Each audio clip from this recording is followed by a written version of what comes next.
Today, hearts are heavy as friends, family, and first responders say a final farewell to fallen Plainville firefighter Ray Moreau, who died in the line of duty on Sunday morning.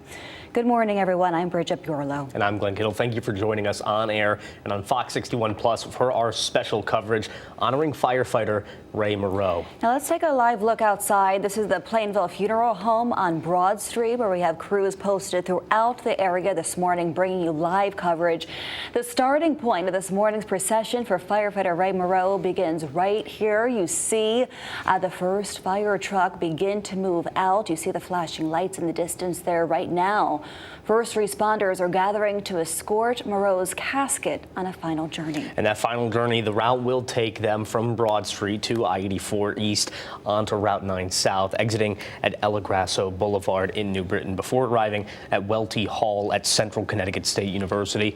We're going to be following that procession live every step of the way, and we have reporters on standby to tell you everything about Ray Moreau's life and what they've been hearing throughout the community there. And you see that first truck roll out, and there's going to be a lineup of fire trucks, just so you know at home who are watching this, throughout the state. We have all corners of the state represented between the fire departments, police departments as well. We are expecting hundreds of people to pay their respects today. We anticipate the procession will take about 30 minutes, and the funeral should start at around 10 a.m. this morning, so around 15 minutes from right now. This is a live look now outside Welty Hall at Central Connecticut State University. So you see all those first responders lined up there in a row. It is a very pleasant day weather-wise outside, so that is some positive news. But these are where the mourners and first responders are gathering to pay their respects to firefighter Moreau on his final ride. And it's been a very solemn week for the community in Plainville there. As we know, firefighters and fire departments will have staging on various overpasses throughout the funeral route. We're expecting New Britain Fire Department, Southington, Wolcott, Kent, Pleasant Valley, New Hartford, and many more will be on bridges throughout the parade route this morning. In a few minutes, we'll hear from Fox 61's Joe Monty. He's outside of Welty Hall talking with people who came out this Saturday to honor firefighter Moreau, and many firefighters stationed out there outside of Welty Hall to pay their respects to their fallen brother. Yeah, it's going to be a very big turnout, a powerful ceremony that kicks off today at 10 this morning. And Moreau, 60 years old, is when he passed away on Sunday morning unexpectedly. He wasn't just a first responder. He was a fixture in this community, a mentor, a Marine, a friend to anyone who needed it. And Glenn, I was reading, he didn't have children of his own. He had a rescue dogs with his wife. Yeah. But he was an uncle of sorts to friends in the community, the kids. They called him Uncle Ray. Yeah, many of the people in the fire department there talking gloriously about Moreau's life. As a matter of fact, if you've read the various outlets throughout the state in this past week, he's been described as a good guy, which anybody that has experienced loss, when you hear that at any ceremony, you can tell that that is a real sign of respect when somebody says, hey, he was a great guy. It just really shows a lot about his character, and we know that he was always at the heart of every gathering, the first to raise his hand at charity events, the first one to be involved, is what many have said about him throughout this past week. And many people outside of the memorial, outside of the Plainville Fire Department, have expressed how great this loss is for the community and how really beloved he was, especially too. We've went outside Lessard Lanes in Plainville, and many people inside there, when they describe him at the bowling league there, they say that it wasn't really competitive for him, that he was just there to have fun, and that's the kind of guy he was, warm and really welcoming to that community and anybody that had the chance to get in contact with him. Yeah, that's interesting you brought in his extracurriculars because he really loved bowling, but he wasn't, a show-off about it. He liked hanging out with friends. He liked jet skiing. He liked visits to Myrtle Beach with his wife, Christine, and he grew up in Plainville, and then he turns out dedicating his life protecting the people on a day-to-day. So how special is that? More than 35 years on the force. So we are bringing you live coverage from each of the locations. We're tracking the procession route. You are taking a live look outside, and you see a number of first responders, firefighters, police departments from all across the state. You see the police roll out now on their motorcycles as this procession begins. It's going to be hundreds of people taking to the streets, leading his casket through the places he dedicated his life serving. You're also going to notice people from the community lining the streets, watching this procession as they pay their respects and say a final farewell, a final salute to this hometown hero. So we hope you keep it right here on Fox 61. You see the fire trucks now follow the police. So this is just the beginning of this procession on this sunny Saturday morning. And this is again as we mark his final journey through town. And that final journey once again is going to take you to Central Connecticut State University's Welty Hall, where this ceremony will be had. But we want to take a moment and reflect on what a difficult week that this has been ever since Sunday, when we learned a Connecticut first responder would not be coming home. Here's what we know about Moreau's death so far. Connecticut State Police tell us Plainville Fire was dispatched to a house fire on Moreau Road, and just before 6:30 on Sunday morning, Moreau was standing near what they're calling a fire apparatus while other crews fought the fire. A piece of the fire truck broke off and hit Moreau in the leg, which left what was described as a catastrophic injury to his leg. We later learned that the medical examiner ruled his death as an accident and said he had trauma to his head, neck, torso, and other areas. The firefighter was taken to a nearby hospital in New Britain, but he died during surgery. All week, we saw people show up to the Plainville Fire Station to pay their respects. Moreau was a fixture of that station since July 1990. People who knew him, even strangers, brought flowers and cards with messages for Moreau's family. I was there, I believe it was Monday morning, and talked to somebody who was there. He was definitely one of the fixtures in that community, is what he was saying, and he would always visit that fire department and pay his respects to him. There's also signs posted throughout the town to honor Moreau. And you see there, thank you, first responders. We're going to take a live look outside now, Glenn, as this procession gets underway.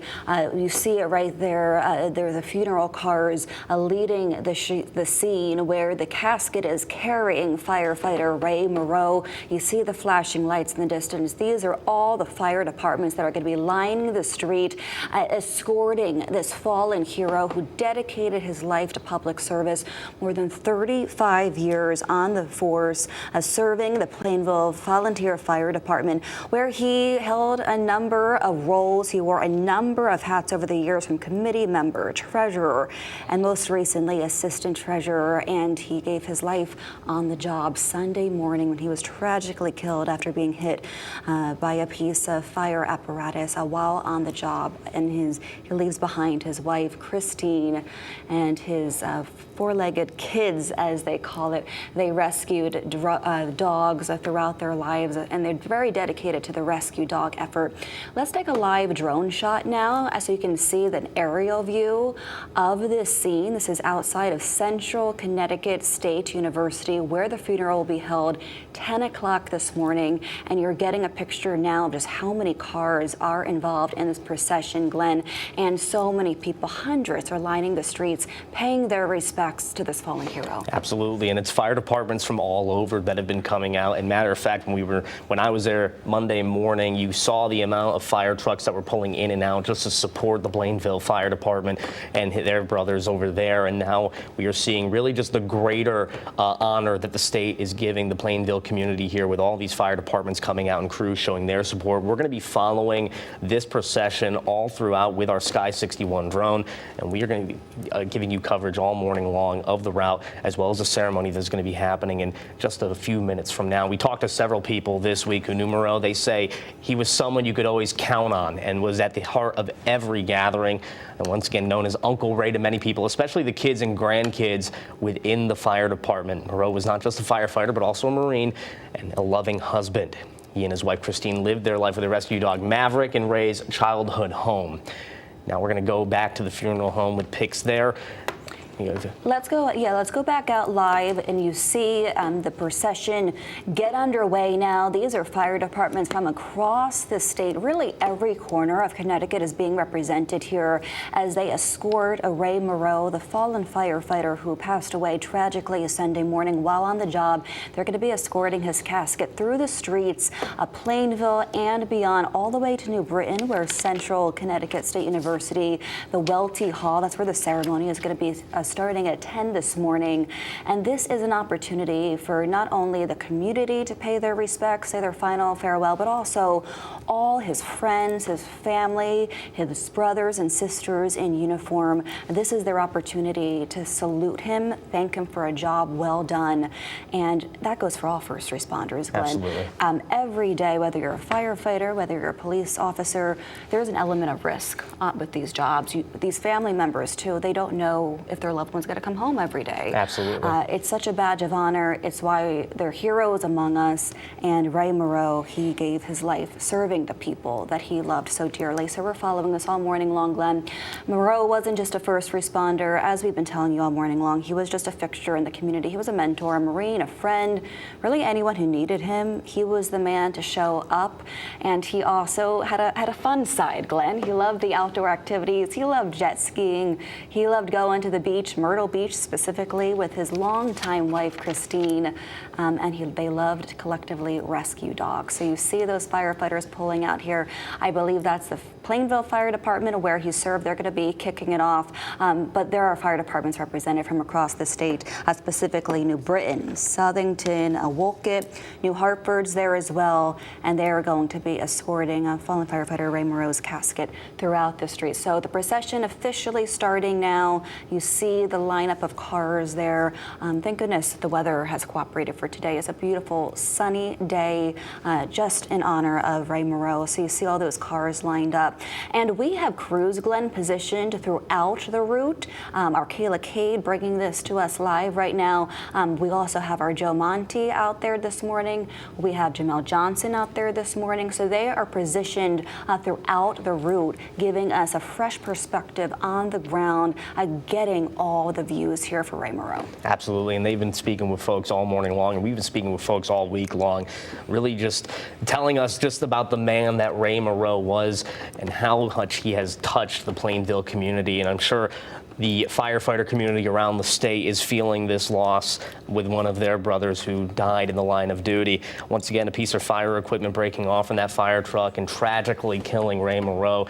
Definitely just a shocking moment for the Plainville community, and everybody in that community has told us just how great of a person he was. You talked about some of his hobbies, jet skiing and taking trips to Charlotte Motor Speedway, and also participating in the bowling league over at Lessard Lanes. We've read so much about him and how he was such a fixture. And another thing I've read about him at that Lessard Lanes is that he was a regular there, that his spot was at the corner seat of the bar, and he was always fun to talk to, welcoming and warm, and definitely just a fixture and an absolute loss for that Plainville community there. And our thoughts are with his wife, Christine. He's been there too so long, and our hearts are breaking for her. But we want to go out live right now, Glenn, to our Jamel Johnson, standing by along the parade route outside Central Connecticut State University. Jamel, please paint the scene for us. What are you seeing out there? I mean, this is a tragic day, a somber day for the entire community. Good morning.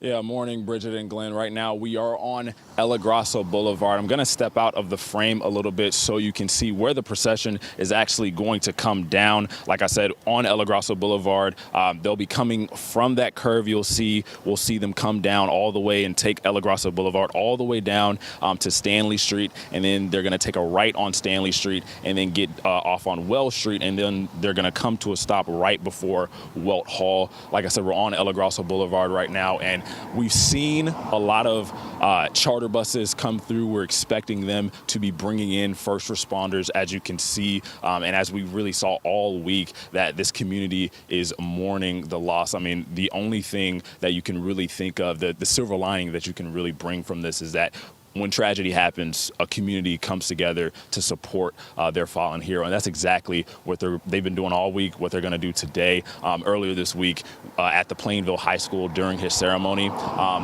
we talked with several people at that ceremony that kind of just painted the picture of Moreau's life, who he was as a person, not only as a first responder, but just in his everyday life. We talked to his next door neighbor, and basically he was saying that when he first moved in, him and his wife, his family first moved in during the winter, they didn't have a snowplow, and it was very hard for them to get to and from their destinations. And Moreau and his wife had no hesitation.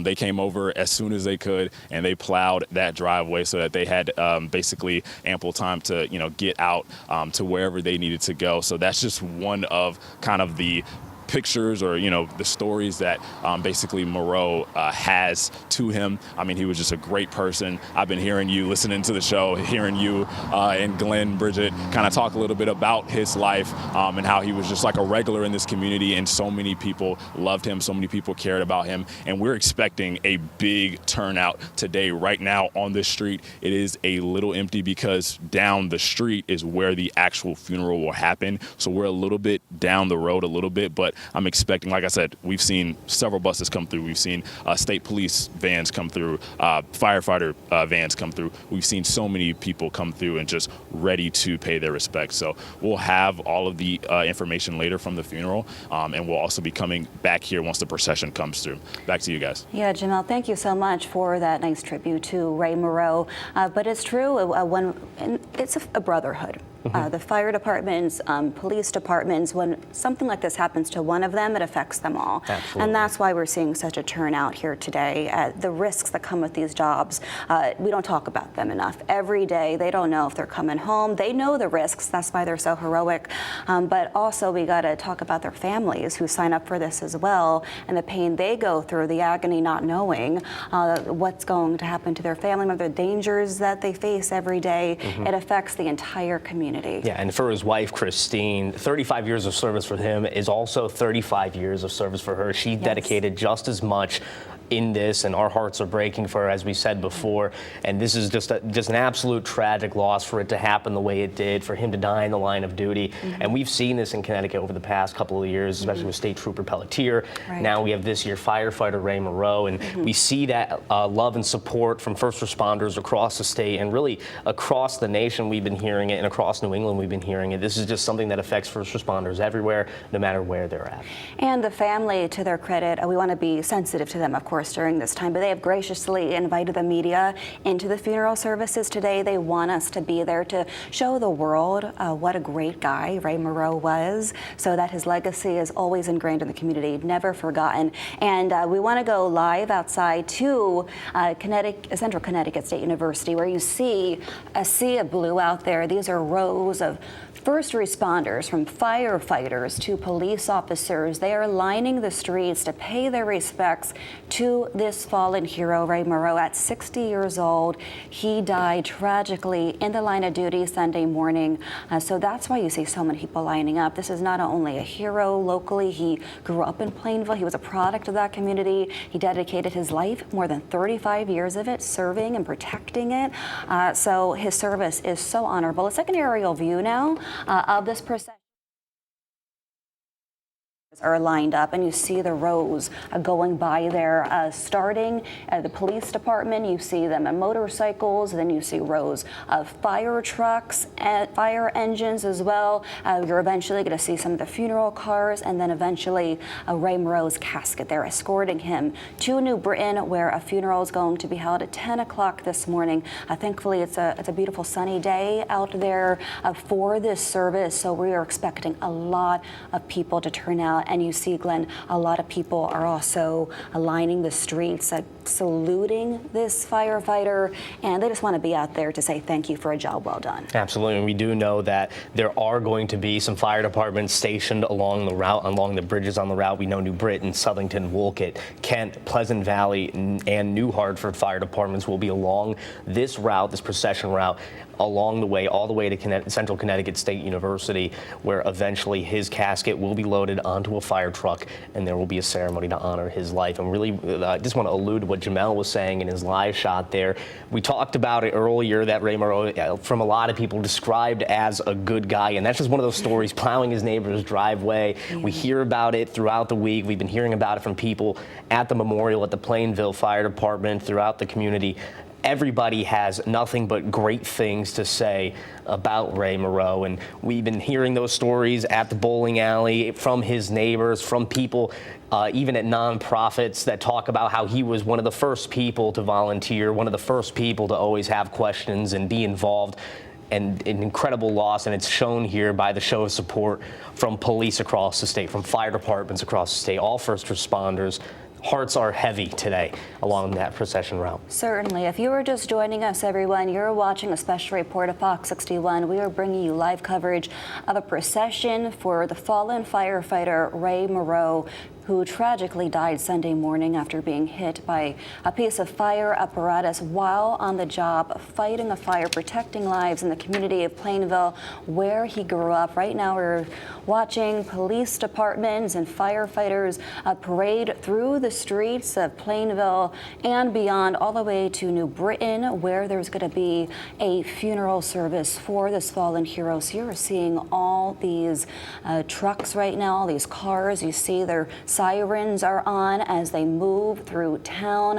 This is an aerial shot with our Fox 61 drone, bringing this to you live this morning, and we're going to stay on this until we can't see it anymore. But this is giving us a great bird's eye view of this procession for this fallen hero, Glenn. Yeah, and as a matter of fact, you could see police blocking off some of the exits on the parade route, giving them a clear line all the way to Central Connecticut State University, where this ceremony will be had. And it's really just amazing if you just see the length of this procession, just the amount of support that is for Ray Moreau and his family, as well as his dog that he's left behind, Maverick.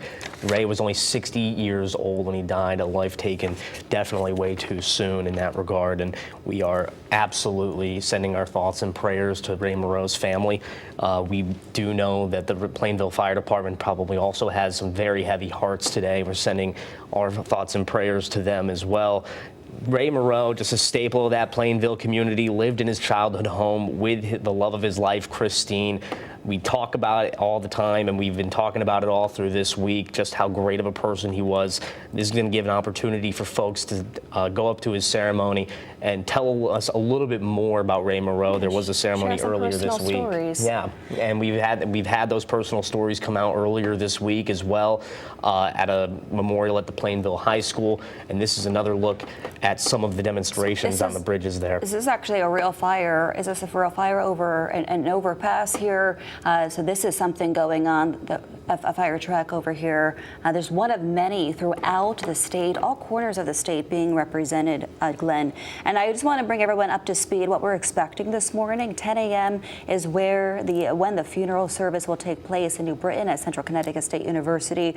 Ray Moreau's family graciously inviting the media to attend that.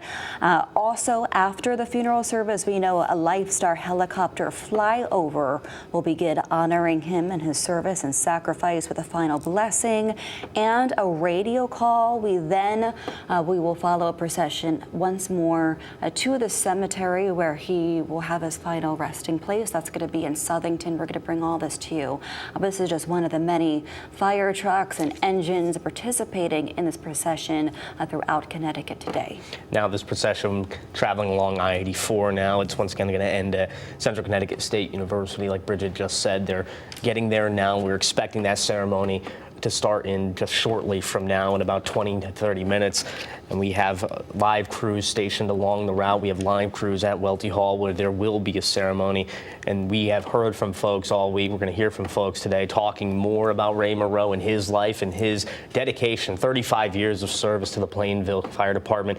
Once again, you can just see them coming off that exit now, just the line of first responders. Yeah, all those are police vehicles leading the scene, followed by fire trucks, fire engines, and eventually you're going to see the funeral trucks escorting Ray Moreau's casket. We want to go live out to the scene to our Joe Monty. And Joe, you've been covering this story very closely all week long, so you've been hearing all these stories as well. But what an honorable man this first responder, this local hero was. You're outside Central Connecticut State University this morning where that funeral will kick off at 10. What more can you tell us about this hero? Yeah, so I'm here at Central, and we have hundreds of firemen from a range of different departments. We have family, friends, people from the community here to see Ray and honor his legacy, his life. As you mentioned, I talked to a lot of people that knew him for a number of years, and other fire departments as well, and everybody has just really talked about the sense of community and how this is a really unifying moment to honor Ray. We have the procession. The procession is. We're expecting the procession in the next few minutes. We have some vehicles coming in now, but we're just keeping a close eye on things. I'll show you a little bit about what's going on behind us. We have a line of firemen up the street here waiting for Ray, and it's really somber, but you can see some smiles on some people's faces. You can see that this isn't a terrible day. You got some really nice weather for this, and people are really just happy to come together and honor Ray, honor his legacy. I'll toss it back to you guys. We're just going to keep a close eye on things here, and I'm sure we'll see you again soon. But yeah, Ray and his procession is expected here any moment now, so we're just going to keep a close eye. Bridget.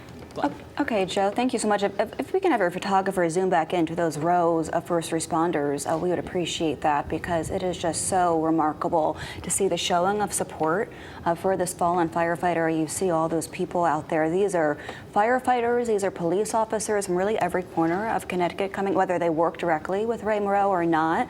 When this happens to a brother or sister in uniform, it's felt throughout the fire and police department force. So that's why you see all those people lining up in rows, shoulder to shoulder, saying to his family, we're with you today. Absolutely, and it's hundreds of firefighters out there. You can see them there.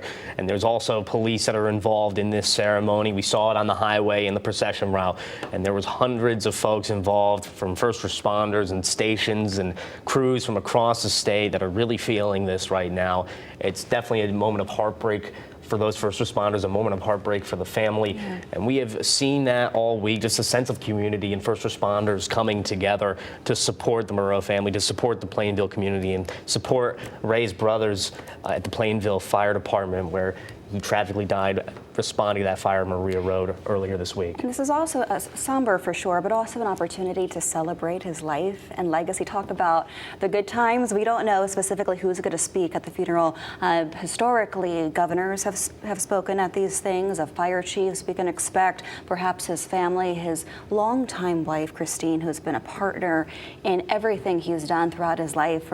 He started working for Xfinity many years ago as a technician, as a lineman, so he did that. On top of all those duties, he was a volunteer fireman, so he did that as well, putting his life on the line every day. Christine supporting him through all of that. So we're hoping to hear from her later today. She graciously invited us to this funeral to make sure that her husband's service and sacrifice, his legacy, never forgotten. But Glenn, people came from across the state to pay their respects at firefighter Moreau's wake. Yeah, and Fox 61's Stefan Reels spoke to some of them earlier this week. He always smiled, and he always had a wonderful disposition. To many people in Plainville, he's going to be dearly missed. Ray Moreau was a prime example of a man who cared about his community.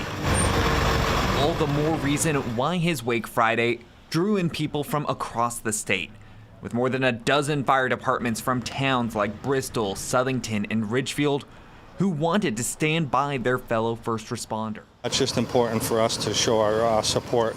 Wolcott Fire Chief Kyle Dunn said he and other first responders have a mission to offer their support to the family of the former Marine, as well as those who worked with Moreau for the 35 years he was at the Plainville Volunteer Fire Department. Life changes in a split second, and you never know with the job that we do, and we just have to stick together. Soon, eyes will be on Moreau's funeral Saturday at Connecticut Central State University at Welty Hall, after a procession where more are expected to pay their respects and share their gratitude for Moreau's years of service to their community. Very sorry for what happened, and thank you very much for your dedicated service to your community and your fire department.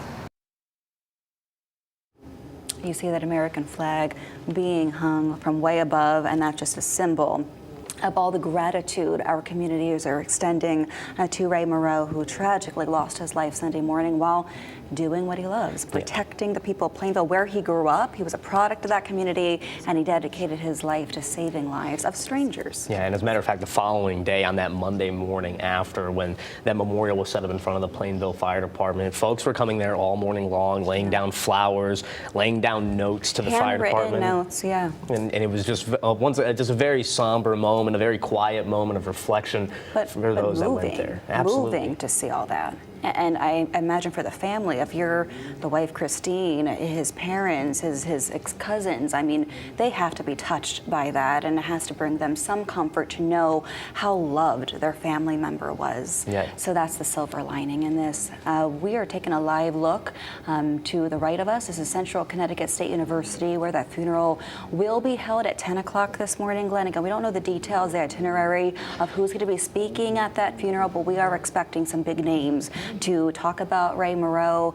Perhaps the governor will be there, as he has historically in the past, fire chiefs, other members of leadership, and also people that knew him directly, perhaps his wife Christine, his brothers in uniform, who are going to be sharing stories of the good times, right? Who he was outside of work, not only his heroism, but the fact that he loved jet skiing, the fact that he loved the beach trips with his wife, the fact that he loved rescue dogs. They've rescued a number of dogs throughout their lives.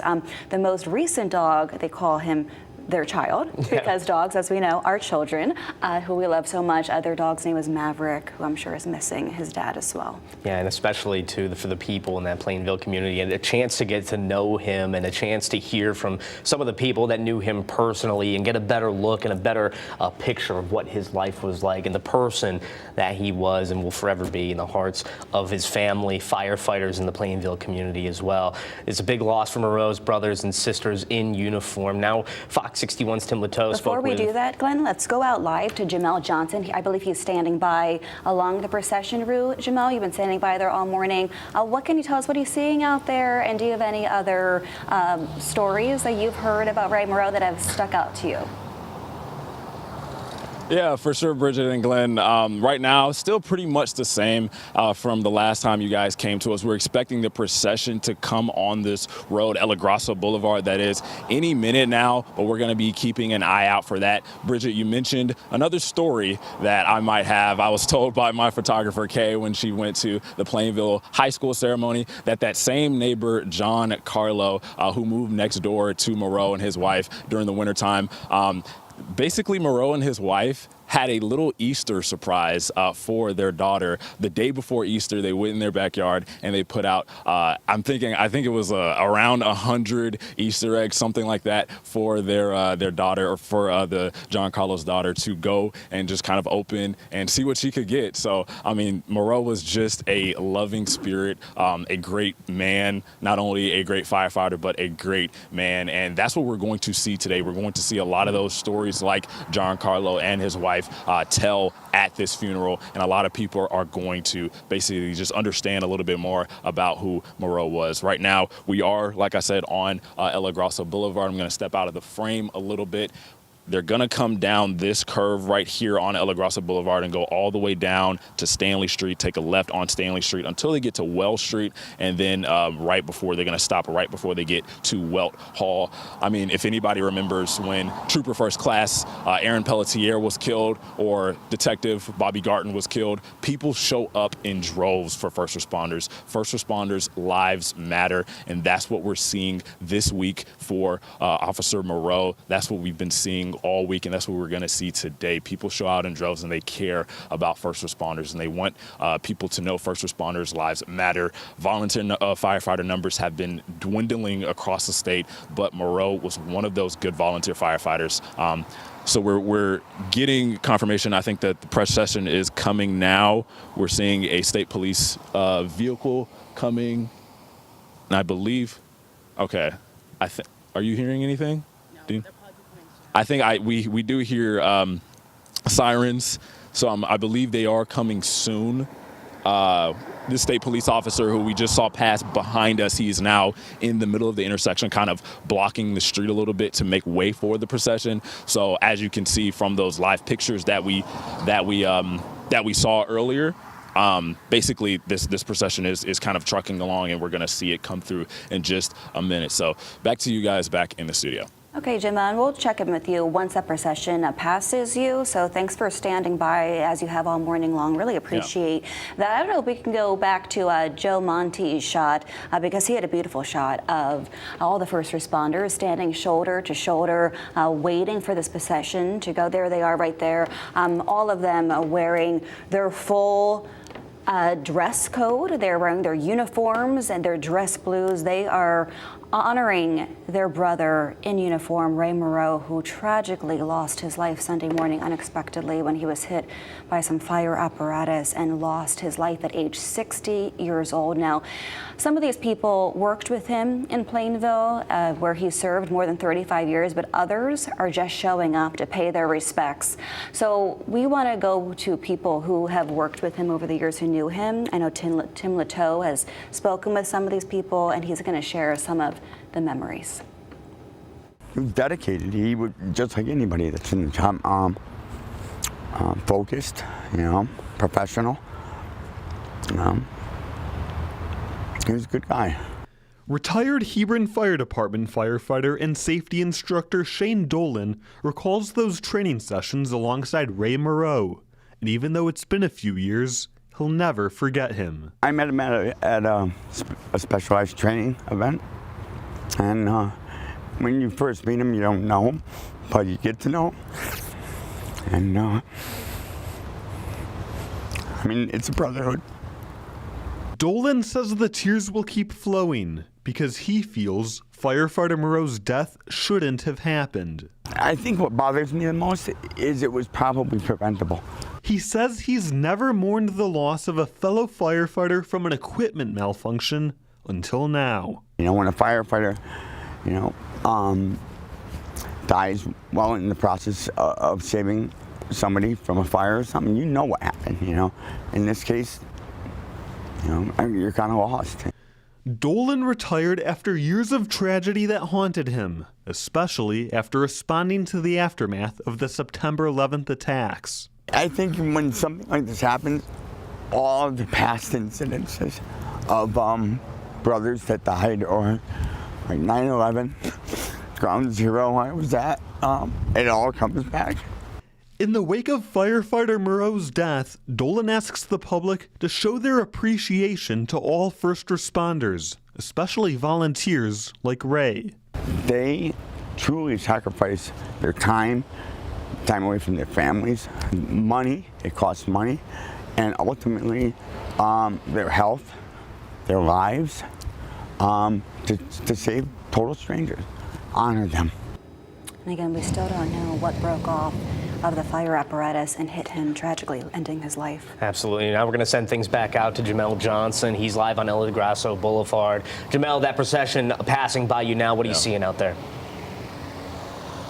Yeah, guys, well, Glenn and Bridget, just seconds ago, we did miss it, unfortunately, on camera, but I'm going to step off now. We saw probably about 50 police motorcycles come through, lined up side by side as they kind of honor Moreau here. Right now, we're seeing fire trucks come through, different apparatuses.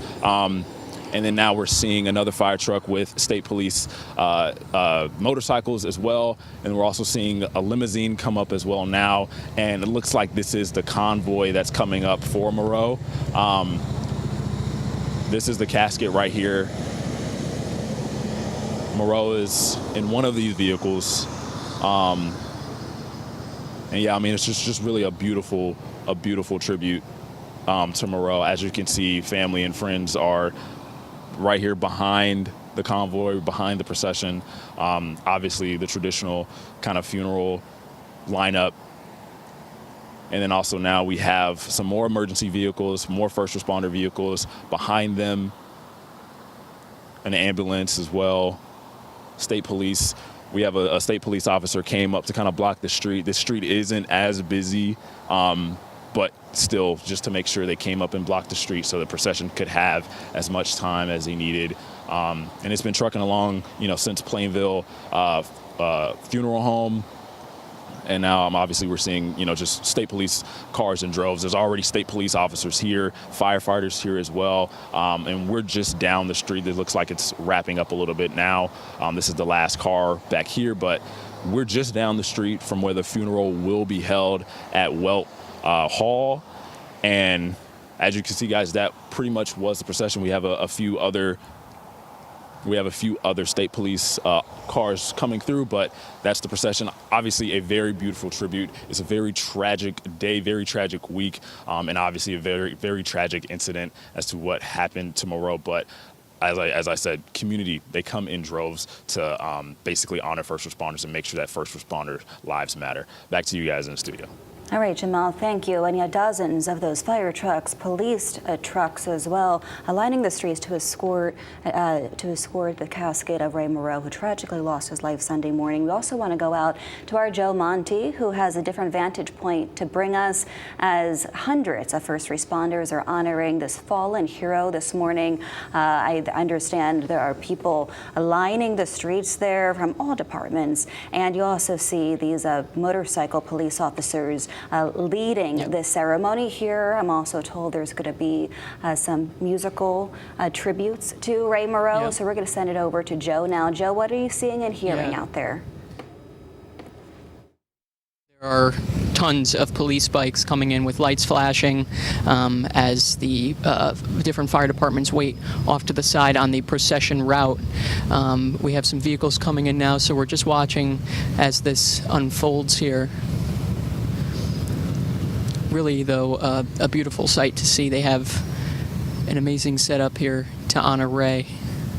We have some fire department vehicles now just making their way down the path. Lights flashing, and I believe one of Ray's old work trucks as well. Very quiet here. Everyone is observing as the procession begins to make its way down here into the campus, here in front of Welty Hall. Yep, that Xfinity truck behind the fire vehicle is one of Ray's old work trucks, actually. It was at the wake yesterday, and they have his picture on the side. It's draped in a banner. A really touching, moving moment. Even some of the members of the fire departments that I spoke to today told me that even just the practice actually gets them emotional. So to actually see it now unfolding, it's a very touching moment. Fire truck now making its way, multiple actually, making its way down the procession path.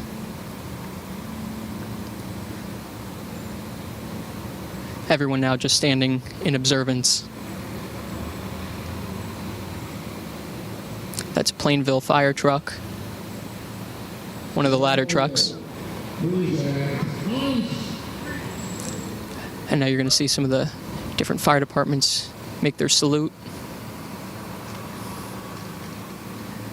Plainville Heavy Rescue making its way in.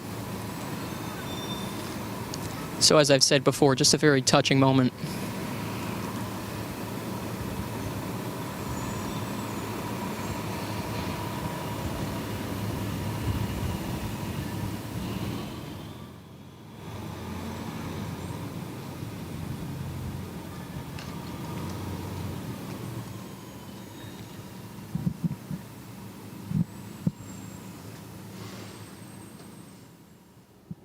Joe, I want to read, as we watch this beautiful tribute to this fallen hero, I want to read an excerpt of his obituary written by his family that really speaks to what you're saying and what we're hearing from all his friends and brothers in uniform.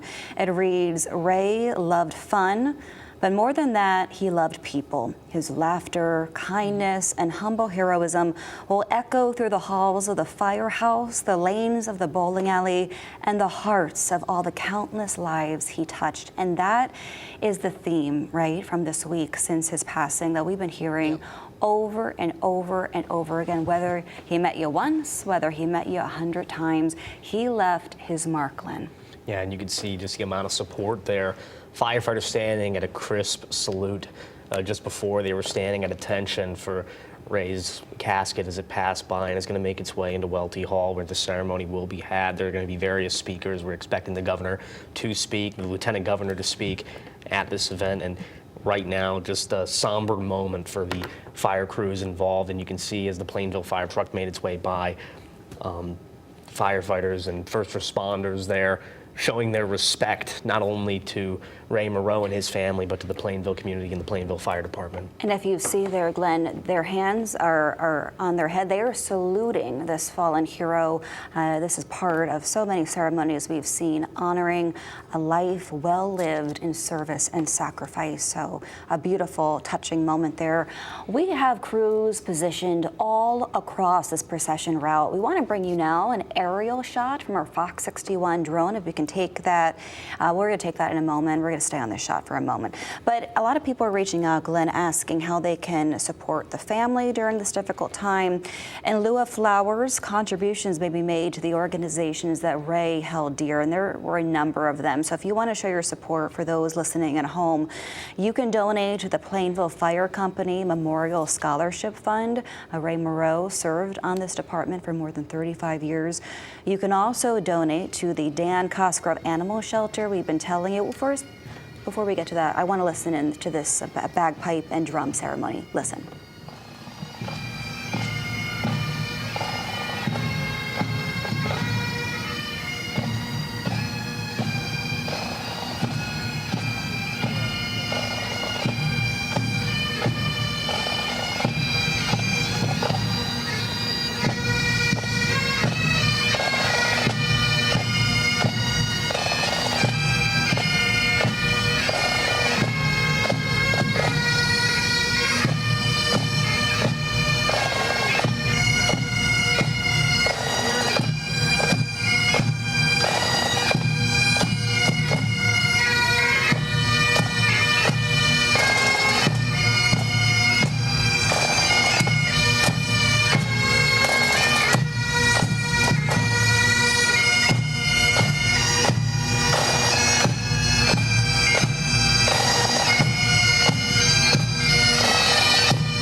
If you're just joining us, everyone, this is a special report on Fox 61, bringing you live coverage of the funeral service of fallen firefighter and hometown Plainville hero Ray Moreau. You just listened to a musical tribute honoring him, bagpipes, drum line as well. And now you are seeing firefighters and police officers from across Connecticut dressed in their formal attire. They only wear these uniforms during special events and funerals such as this one. So this is a moment where everyone is coming together to say thank you to a local hero who dedicated his life to public service. This is our Fox 61 drone shot now, giving you an aerial view of the procession that is escorting the casket of fallen firefighter Moreau to Central Connecticut State University, where, Glenn, we are expecting speakers to begin at around 10 this morning. Could go a little late,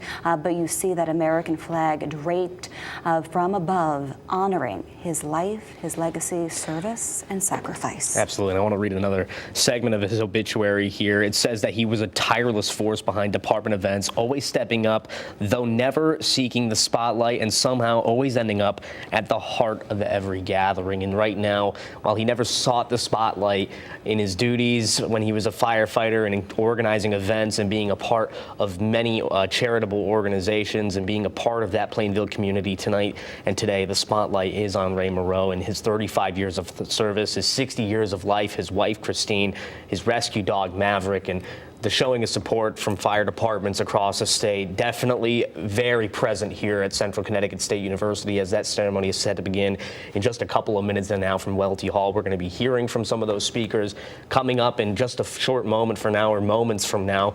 Still waiting to confirm or hear from who's going to be speaking at this event. We do know that Governor Ned Lamont and Lieutenant Governor Susan Bysowitz will be there and will be speaking at this event. We are going to catch some of those words and remarks later on today. But right now, just the picture here right above Welty Hall at Central Connecticut State University, first responders coming out to support the Moreau family in droves from across the state here and honoring Moreau in a moment of silence here as that casket makes its way into Welty Hall. Earlier, before that beautiful musical tribute, we were talking about how to support the family during this difficult time.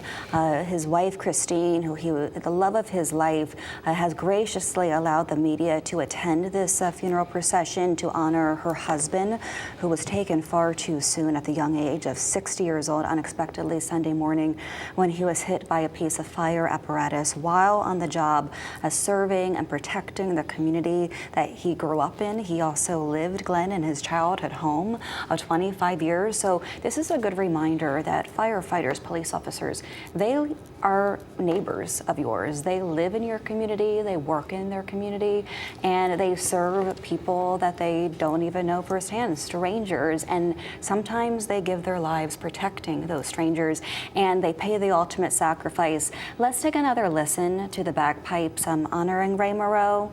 If we can listen in. Once we get that, we're going to go to it. But I just want to talk about, oh, here, there it is. Let's listen in.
This is a Fox 61 special report as we're bringing you live coverage of the funeral service of fallen Plainville firefighter Ray Moreau.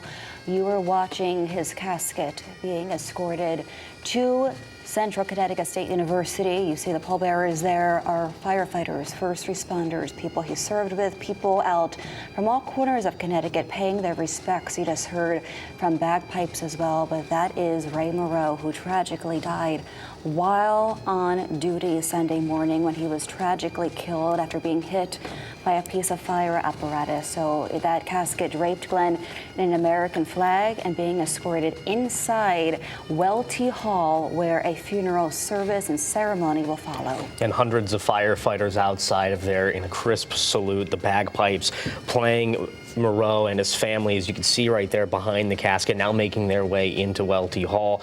We do know now, we were just handed this seconds ago, we do know the speaker list of who's going to be at this funeral. It's going to start off with Reverend Riley Chaplin of the Plainville Fire Department. The second speaker will be Jesse Nonzo, who is a certified life celebrant with the Plainville Funeral Home. Then we'll go on to Thomas Machini Sr. He is the chief at the Plainville Fire Department. Then the cousin of Christine Moreau, Danny Passarelli, will be speaking. And then finally, if she can muster it, Christine Moreau will be speaking. If not, her cousin Danny will be reading what she had wrote in her place. It's going to be so tough for her to get up there and speak. She's going to give it her best shot because this was her life partner. Everyone calls her the love of Ray's life. They spent a lifetime together. They lived in Ray's childhood home in Plainville, where he grew up. He was a product of the Plainville Fire Department. He dedicated more than 35 years of service to Plainville and saving and protecting the people in that community. So we're looking forward to hearing Christine just talk about the man her husband was. And I can only imagine the emotions that could be going through that family, especially Christine, with the ceremony happening, hundreds of people coming out to honor Ray, as well as the Plainville Fire Department, who I'm sure is at this point family to her brothers and sisters that are joining with her in this loss that has been so great to the Plainville community, as well as that Plainville Fire Department family and Christine.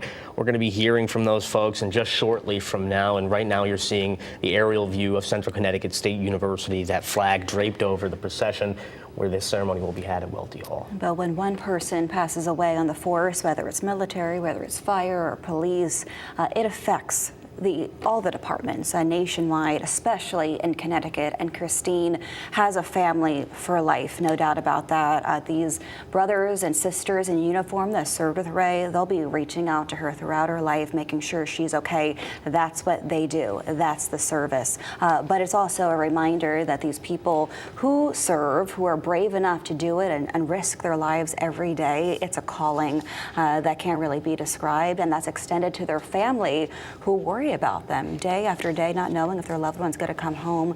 So not only do we thank Ray Moreau today, we thank Christine and his entire family, who also sacrificed. Yeah, absolutely. And we thank them so much for even allowing us to be there to film this and show our support for firefighter Moreau and the Plainville Fire Department, as well as the Moreau family. You were speaking earlier before the bagpipes about ways to support the Moreau family. There are scholarship funds and other charitable organizations that they say they would like you to donate if you can in honor of Ray. One of them being the Plainville Fire Company Memorial Scholarship Fund, the Dan Cosgrove Animal Shelter, or the St. Jude's Children's Research Hospital. And getting back to the animal shelter, we've been reporting, but Christine and Ray, they were big dog lovers. They rescued dogs throughout their lives. Their most recent rescue dog, Maverick, also grieving his father, who passed away last week. We're bringing you a live look inside now at Welty Hall at Central Connecticut State University.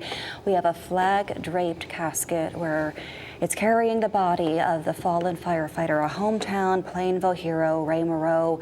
They are carrying his casket toward the front of that auditorium, and that is where all the remarks are going to be delivered. And Glenn walked us through who we're hearing from today, including the Plainville Fire Chief. We're also hearing from a cousin of Ray Moreau, and the one we're really looking forward to is his wife, Christine, who's going to be taking to the podium to share who her husband was, what made him so special, not only his heroism, but also who he was beyond the badge. And we've heard so many wonderful tributes about him, how he was so family oriented, how he was a friend to everyone. He was the neighbor you wanted to have because he was always willing to help a friend in need. And he didn't have children of his own beyond his dog kids, as Christine and Ray described them, but he was an Uncle Ray of sorts to all the kids in the neighborhood. Yeah, we've been hearing those stories all morning long. We've been hearing those stories all week long, frankly, after Ray Moreau's death. And matter of fact, I wanted to highlight something that was in the actual list of events that's going to be happening here shortly. One of the music selections here is the Boot, Scoot, and Boogie. And in the obituary here, it said that whether he was dancing the night away with his signature Boot, Scoot, and Boogie moves, organizing fundraisers, or simply offering a kind word and a hearty laugh, Ray left an unforgettable mark on all who knew him. And that, I assume, definitely an unforgettable sight to see, dancing to that Boot, Scoot, and Boogie. We're once again inside Welty Hall here at the ceremony, where people are now just starting to get in there and gather. And that's what we're expecting. We're expecting to see some tears. It's going to be a tough day, especially for his wife, Christine, but it's also a celebration of life. And we're going to be hearing such joyful stories and memories of Ray, who he was beyond the badge, and how fun he was, how jolly he was, how he made everyone feel good about themselves and welcomed, part of the community.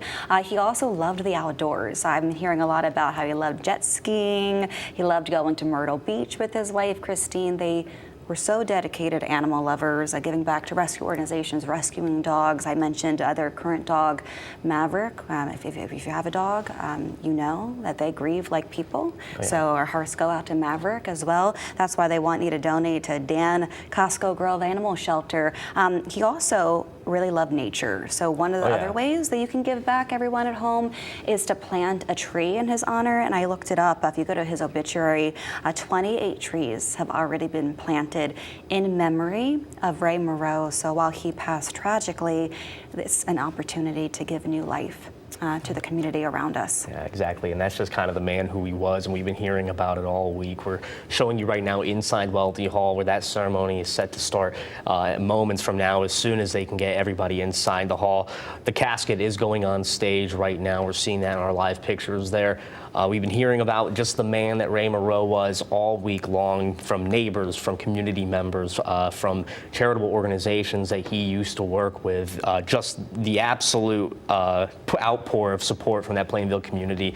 Ray described as a good guy, somebody that was sensitive and warm, somebody that lit up the room when you saw him, and whether you knew him, like Bridget was saying earlier, whether you knew him for the first day or for 100 days, treated you like family, no matter how long you knew him. He definitely left his mark, and he will forever be remembered in the community in which he served. We are taking a live look now inside Welty Hall at Central Connecticut State University, where I believe that's an honor guard walking across the stage near his casket that's draped in an American flag, honoring a local hero who served the Plainville Volunteer Fire Department for more than 35 years in a number of different roles, from committee member to treasurer, and most recently assistant treasurer. So once people start taking to the podium, we're going to listen to this live. We're expecting a number of voices to just share their memories of Ray Moreau.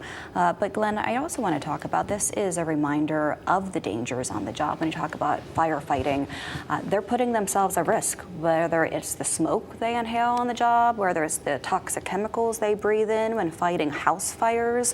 Their life capacity can be shortened just from that. And then they go and face the risks of potentially being hit by equipment. And that's what happened to Ray Moreau.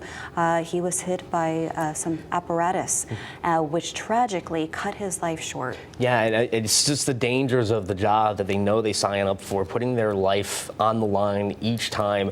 And for some times it could be what is described as a routine call, whether it's a routine pulling a traffic stop, or it is a fire that maybe they've seen something like it a million times. They're always putting their life on the line. These first responders, police, EMS personnel, and firefighters, all giving a sacrifice every day they come into the job. And for Ray, being a volunteer firefighter for 35 years, really just being a staple in that community, and being as warm as he was, and just an absolute joy as he's been described by his peers to have on the job.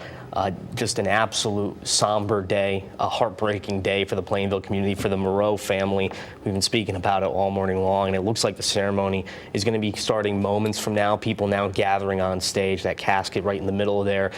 They were going to be hearing from speakers all morning long, and we're going to be hearing from speakers at this ceremony that are going to honor the life of Ray. And we're going to be hearing from his wife as the final speaker to give us a little bit of an insight on more of who Ray was.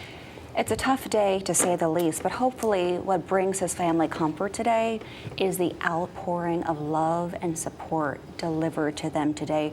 Look at this packed house. This is an auditorium. Welty Hall seats hundreds of people, and you don't see an open seat in there, Glenn. People are packed shoulder to shoulder, honoring this life and legacy of Ray Moreau. We also brought you the shot from outside the Welty Hall, where you saw a number of musicians lined up, police officers, firefighters, as well as they wait to go in. So this is going to be a full house today, Glenn, as people just pay their respects to this local hero.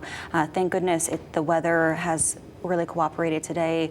It's a pleasant Saturday weather-wise, and not too hot, not too cold, and that produced a great turnout from people coming out all over the state, not only first responders, but also just members of the community saying thank you for a job well done. Absolutely, and then after this procession concludes, we're going to be hearing the ringing of the fire bell in a specific pattern, like 3 sets of rings that symbolizes the end of the firefighter service, as well as the last radio call, which will honor Ray Moreau's service in the fire department and his service to the Plainville community as well.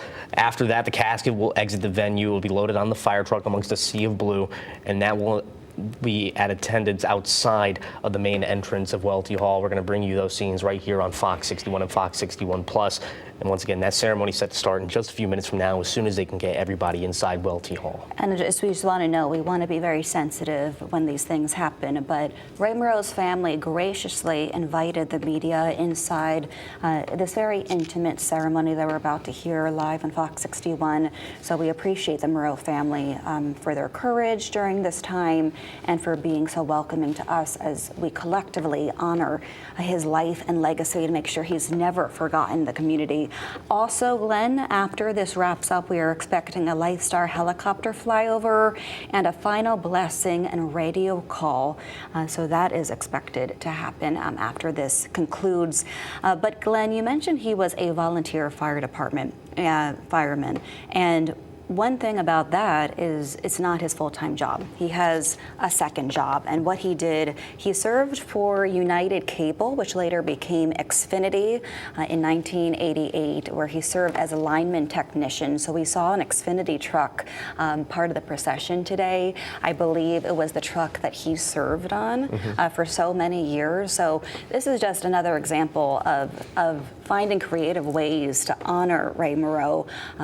They didn't have a lot of time to plan this, only less than a week. Yeah, this all came together yet in a it seemed so organized. Yeah, and so many people, so many players involved. And a real product of Plainville as well, Moreau was. We talked about it, he was at United Cable back when it was United Cable, back in 1988. Right. Now it's Xfinity. He's served there for many, many years as a firefighter for 35 years, dedicated to Plainville, dedicated to his community. And I'm sure as a lineman for Xfinity, maybe you've met him in the Plainville. Maybe you've seen him working on the lines out there, and many for the co-workers that he had over at Xfinity. I'm sure a pleasant demeanor he had on the job, as we've been hearing from many people in the fire department, as we've been hearing from many people in the community, whether it's the bowling league or the firehouse. Ray was described as a good guy. We've been hearing those sentiments all week long, and that he was somebody fun to be around, warm to be around, and welcoming.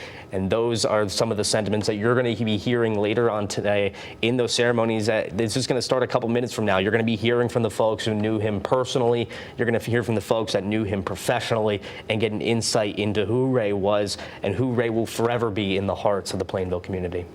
So earlier, if you were watching us, we were on the air around 9 o'clock this morning, bringing you every vantage point of the procession that led us here to Welty Hall and Central Connecticut State University.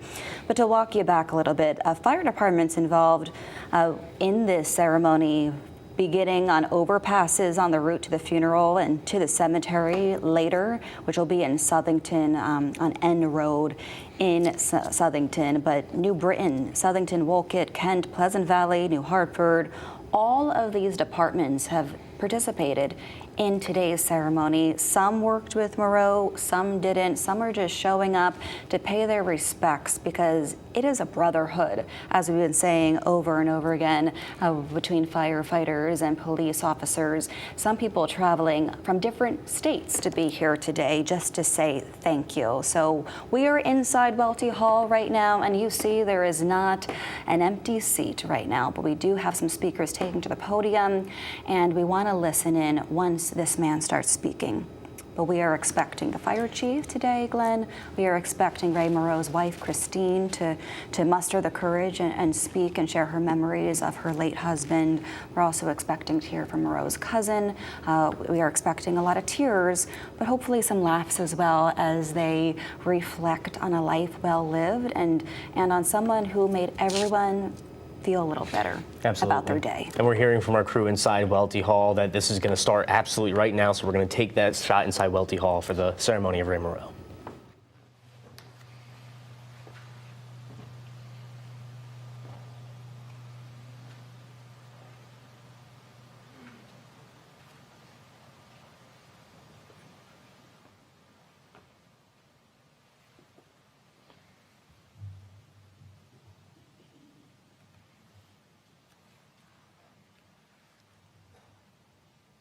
Please be seated.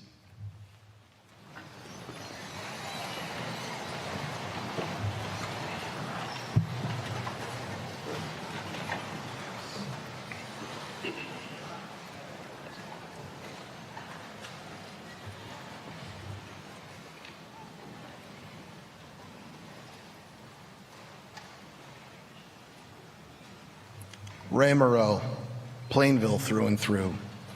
We may be gathered here in New Britain, but make no mistake, Ray's heart, his life, his legacy belonged to Plainville. For more than 35 years, he served as a firefighter there, not for a paycheck, not for praise, but because that's what Ray did. He gave, he showed up, he stayed late. He did the work no one saw and never once made it about himself. He was dependable in the way people quietly build their lives around. Solid, steady, never in it for attention. He was the guy that you'd see at lesser lanes, cracking a smile after a good frame, laughing with his league like that hour on a weeknight was the most important place he could be. Ray had his rhythm, his circle, his Plainville routines, and they mattered. They shaped his days. And over time, they shaped the town. He didn't need to talk about values, he lived them. With every call, every commitment, every small gesture, that made life easier for someone else. He answered thousands of calls across the years, each one a chance to make things safer, calmer, and better for someone else. And he did it without complaint, and then went home like it was nothing. But it was something. It was everything. Because with each call, he gave a little more of himself to the job, to his brothers and sisters in the department, to Plainville, to the people who counted on him whether they knew his name or not. Now that he's gone, Plainville feels it. The department feels it. His friends, his neighbors, his family, they all feel the space he once filled. And even though everyone knew the risk, every firefighter does, every family member does, you still believe there'll be one more call, one more shift, one more night back at the bowling alley. But that return didn't come. And no matter how much we told ourselves we were prepared, we weren't. You never really are. So here we are, not to mourn the loss, but to recognize the weight of a life like Ray's, a life built on action, not noise, on care, not credit, on loyalty, not ceremony. He didn't need big gestures, but he earned this one. So we gather across departments, across town lines, to honor a man who lived simply, gave generously, and meant more to Plainville than words can carry. Good morning. My name is Jesse Nazo, and I have the great honor of serving as the life celebrant with Plainville Funeral Home. It's a privilege to stand with you this morning as we gather in love, in grief, and in deep respect for Ray Moreau. We're here today because we must be. Because when a loss this deep shakes the foundation of a town, of a department, of a family, there's only one real response. We come together. To Ray's wife and family, your pain is unimaginable, and your courage in being here is felt by every person in this auditorium. To the Plainville Fire Department, every firefighter, police officer, EMT, and first responder present, thank you. Thank you for standing with Ray's family. Thank you for standing with each other. And to the neighbors, friends, and members of this community, your being here speaks to the strength and care that runs through our town. This is not just a gathering. It's a reflection of what Ray stood for. Even if you've never met the person seated beside you, grief has made us kin. We are connected by heartbreak, by respect, and by deep gratitude for Ray Moreau and the life he lived in service to others. In moments like this, we search for words that will somehow make sense of something that feels senseless. But sometimes what matters most is simply that we show up, that we gather shoulder to shoulder, heart to heart, to hold space for one another, that we make it known no one walks through this alone. Community is not a luxury in times like this. It's a necessity. It is the hand on your shoulder when your strength gives out. It is the reason Ray answered the call again and again. And it is what brings us here, not only to mourn, but to bear witness to his courage, his kindness, and the relationships he built, not with fanfare, but with steady presence and deep care. The weight of this loss is heavy. Ray was not just a firefighter. He was a husband, a brother, a teammate, a friend. He was a familiar face in our town, on the job, at the bowling alley, every community event, and around kitchen tables. He was someone people knew they could count on without having to ask twice. And so this loss doesn't land in just one place. It echoes through his family, through the Plainville Fire Department, through the circle of friends who knew him best, and through this entire community. It's personal, it's professional, it's deeply human. Grief isn't one size fits all. It shows up differently for each of us, sometimes sharp, sometimes slow and quiet, sometimes catching us off guard in the middle of an ordinary day. But what it does, what it always does, is mark that someone mattered. And Ray mattered, in big ways and in small ones, in moments he probably didn't even realize were making a difference. Before we move further into today's remembrance, we pause to ground ourselves, not just in memory, but in spirit. In every firehouse, faith takes many forms. For some, it's religion. For others, it's trust in each other, in the work, in the mission. But always there's something larger at play, a sense that we're part of something beyond ourselves. To lead us in that moment of reflection this morning, I'd like to invite forward someone who's walked beside this department through both celebration and loss, someone who knows this family from the inside out. Please welcome Chaplain of the Plainville Fire Company, Reverend Brian Riley.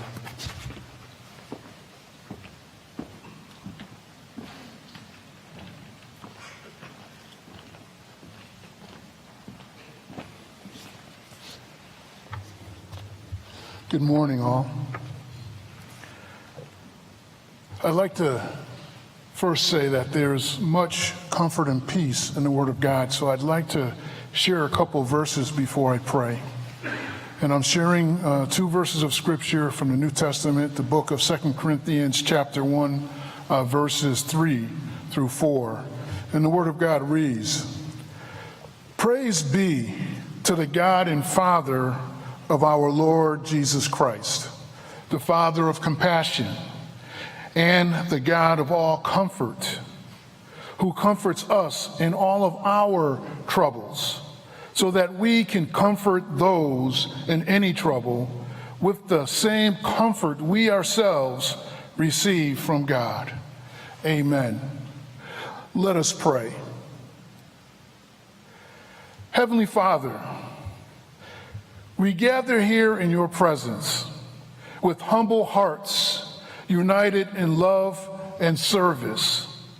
As we come together to pray for our beloved Ray Moreau, we ask that you fill this space with your comforting spirit.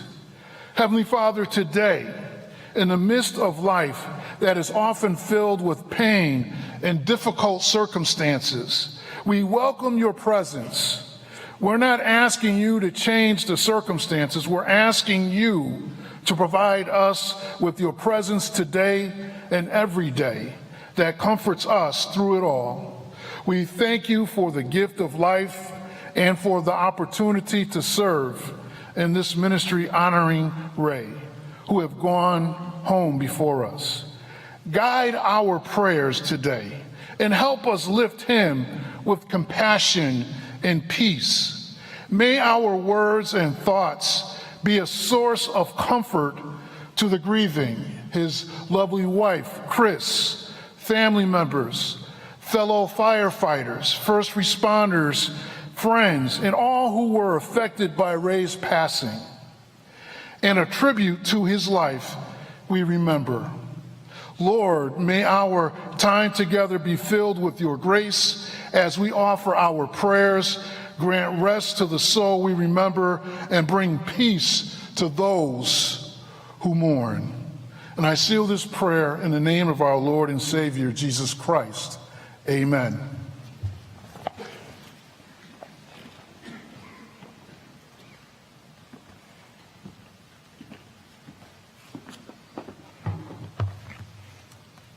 Thank you, Reverend Riley, for those words. If you spend enough time around first responders, you begin to notice something. They see the world differently. Most people hear sirens and feel alarm. First responders hear sirens and know it's time to act. Where most people hesitate, they move toward the flame, toward the wreckage, toward the unknown. They run toward things. Not because they're fearless, but because they've trained themselves to respond in spite of fear. Because someone has to. Because lives depend on it.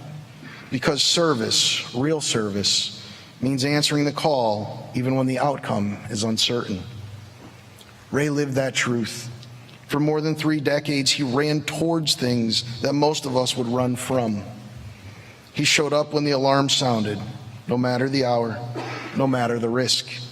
Not because it was easy, not for recognition, but because that's who he was.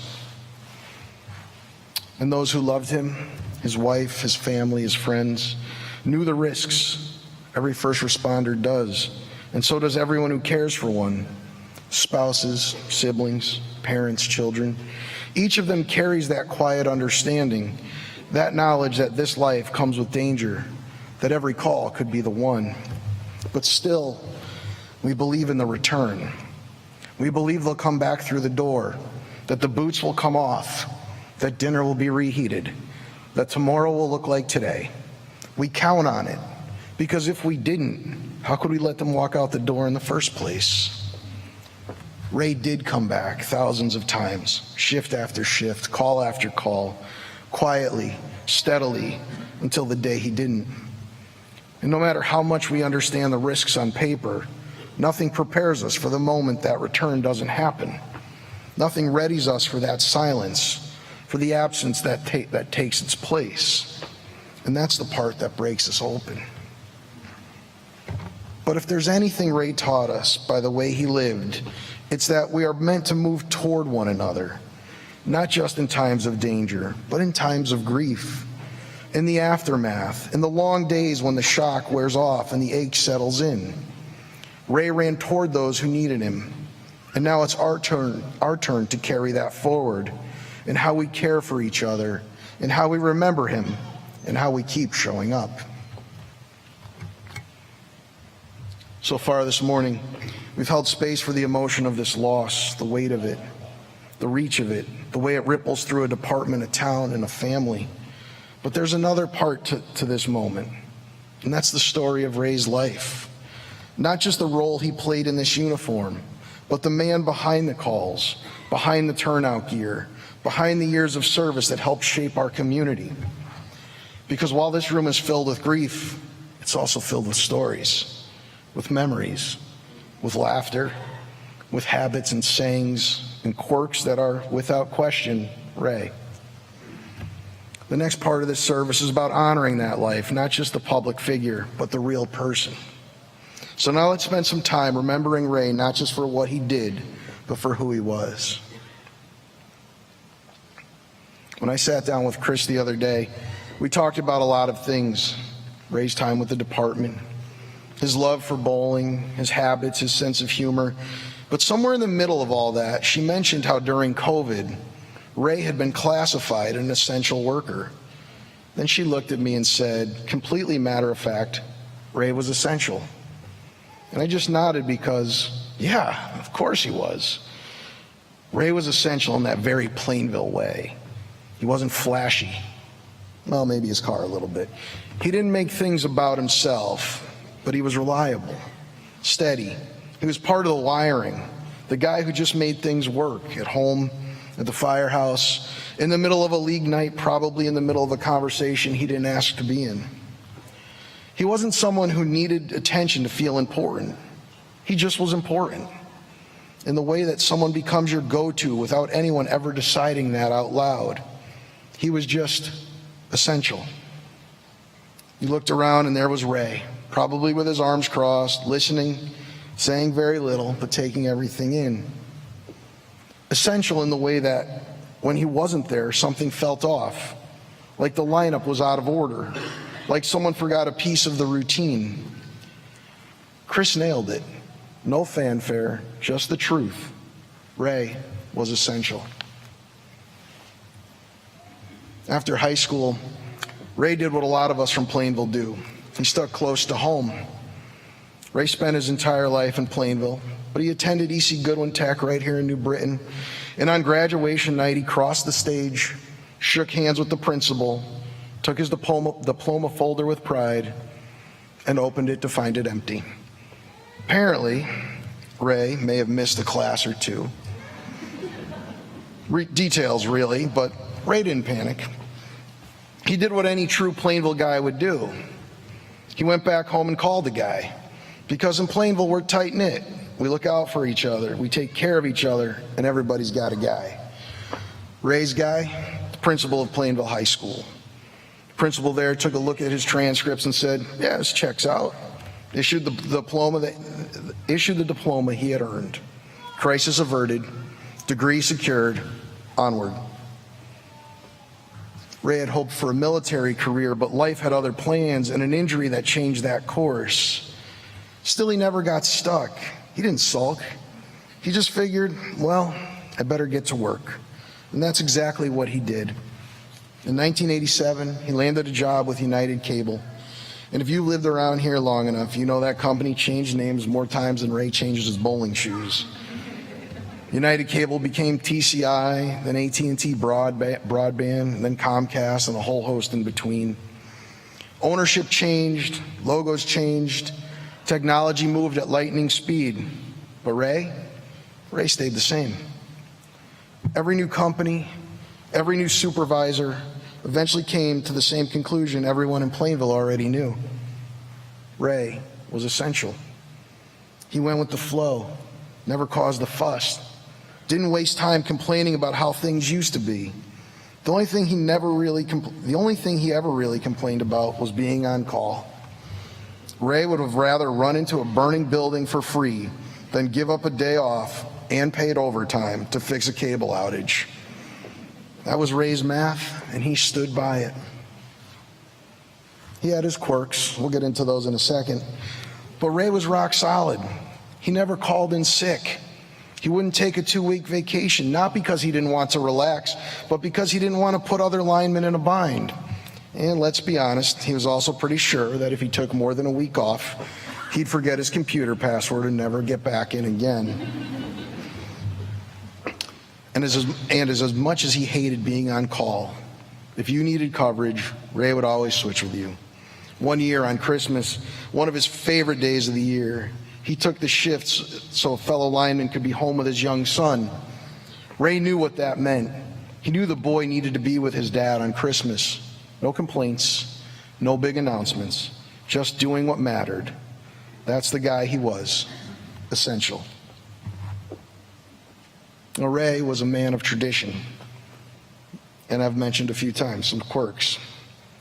Not out of habit, but out of joy. If something made him smile or made someone else smile, he made it a point to repeat it every year without fail. Let's start with Halloween. This was his holiday. Forget the cobwebs and tea lights. Ray went full-scale production. The house on Timber Hill, that wasn't just another stop for trick-or-treaters. That was the big bar house. No fun size, no Hershey's miniatures. These are all the fire department kids laughing, they know. And if you played your cards right, you went home with more than one big candy bar. Every year, Ray would come up with a new game of chance where the kids could win an extra candy bar. One year was roll the dice, hit a 4, get another candy bar. Roll a 7, get another candy bar. Honestly, just think about rolling the dice, get another candy bar. Following year was karaoke. Sing a song, get another candy bar. Couldn't sing, say the word karaoke, another candy bar. He wasn't stingy with the rules or the candy, but he also had a habit of changing the rules no matter what the game was that was being played. Not to make it more difficult, just to create that chaos in that very essential Ray way. And the house itself, decorated top to bottom, scary but not too scary. Just enough to get a good scream or two and a laugh from the parents. That's who Ray was. He didn't do it for praise. He did it to see the faces. He did it because it made people feel good. That was his way of giving something back to his neighborhood. Now, as much as he loved Halloween, Christmas brought out the biggest kid in him. Think Ralphie from A Christmas Story, wide-eyed and full of anticipation. But instead of asking for a Red Ryder BB gun, Ray was hoping for a Nintendo Wii, a PlayStation, the latest version of Madden Football, a drone, whatever the hottest toy of the year was. He wanted it, and he was not subtle about it. And no matter how late he and Chris came home from their family Christmas Eve gathering, Ray would head straight into wrapping mode. Chris said he'd wrap all of her gifts, her own personal Santa Claus, place them under the tree, and then go to bed where he'd barely sleep, because even in his 50s, Ray still had that same little kid energy, wondering what he was going to unwrap in the morning. As Chris tells it, he wasn't like a big kid. He was the world's biggest kid. And that carried right into NASCAR season. Every year for over 20 years, Ray and Chris made the annual trip to the Coca-Cola 600 in Charlotte. Now, yes, the race was exciting. It was loud, fast, full of drama. But the real action started at 8:30 in the morning with tailgating, cornhole, cocktails. I learned something about mojo. I don't know. We'll talk about that later. Food and a lot of laughter. Ray didn't just show up. He built a whole scene around him. Everyone who set up near Ray and Chris may have started the day as strangers, but by the end, they were part of the crew. They left Charlotte every year with new friends and a few more people calling themselves Ray fans. And the night before the race, forget sleep. Ray was up, buzzing with excitement like a kid on Christmas Eve, ready for the magic of race day. That's the kind of anticipation he carried into the things he loved. He brought that same energy to bowling. Ray bowled in a lot of leagues over the years, starting at Plainville's old Laurel Lanes, which eventually settled into his favorite, Lessard Lanes. I asked Chris if Ray was a good bowler. No hesitation, no. But that wasn't the point. When she'd ask him how it went, Ray would say, "It was fun," which meant the beer was cold, the laughs were loud, and the score didn't really matter. And Fridays had their own rhythm. Mac and cheese at Saints. John and Claudia would bring out that bowl like it was a work of art. And Ray would sit there smiling like he just hit the jackpot. But if he showed up for breakfast or lunch and the ketchup bottle on the table wasn't full, that smile faded fast. Ray thought ketchup was one of the 5 food groups. His best friend Billy said Ray should have owned stock in Heinz. For breakfast, French toast, home fries, no onions, an English muffin, and ketchup. I guess he had to get a vegetable in somewhere. For lunch, this one was my favorite. Cheeseburger with no cheese, not a hamburger. Ray was very clear on that. A cheeseburger, no cheese. Lettuce, tomato, pickles, toasted bun, fries, and of course, ketchup. He covered everything in it. Loved the stuff. If you have Heinz stock, you might want to sell it now. The man had a system, and it worked for him. These weren't just routines. They were Ray's way of making life fun, familiar, and a little brighter for everyone around him. He didn't do anything halfway. He did it with heart and with a grin and with the kind of presence that made you feel like the day just got a little better. These traditions, like Ray, were essential. We've been talking a lot about traditions, the things he did year after year that brought joy to his life and to the people around him. So this feels like the right moment to talk about one of his most meaningful traditions, his service as a volunteer with the Plainville Fire Department. We all know Ray gave over 35 years of his life to that department. It's not a job. That's more than a volunteer effort. It's a commitment, a calling, a long-standing promise to be there when needed, no matter what. And if you've spent any time around a firehouse, you know it comes with its own culture, its own language, and yes, its own nicknames. Ray had one, I guess you know, and it stuck. For three and a half decades, Ray answered without hesitation to the name Shithead. That nickname was given to him early on in his days with the department. And like all the best firehouse nicknames, it was delivered with equal parts sarcasm and affection. And Ray wore it like a badge of honor. You'd hear it called out across the bays, at meetings, in the middle of Nazo Food Center, and he always responded, usually with a smirk and a little one-liner under his breath. And looking around this auditorium, full of firefighters this morning, I'm going to go out on a limb and say Ray probably wasn't the only one here affectionately referred to as Shithead. Because that's part of the brotherhood, the bond, and the brutal honesty that lives in every good firehouse. And there's someone here today who can speak to all of that better than I can, because he didn't just serve alongside Ray, he called him a friend. Please join me in welcoming Plainville Fire Chief Thomas Moschini Sr.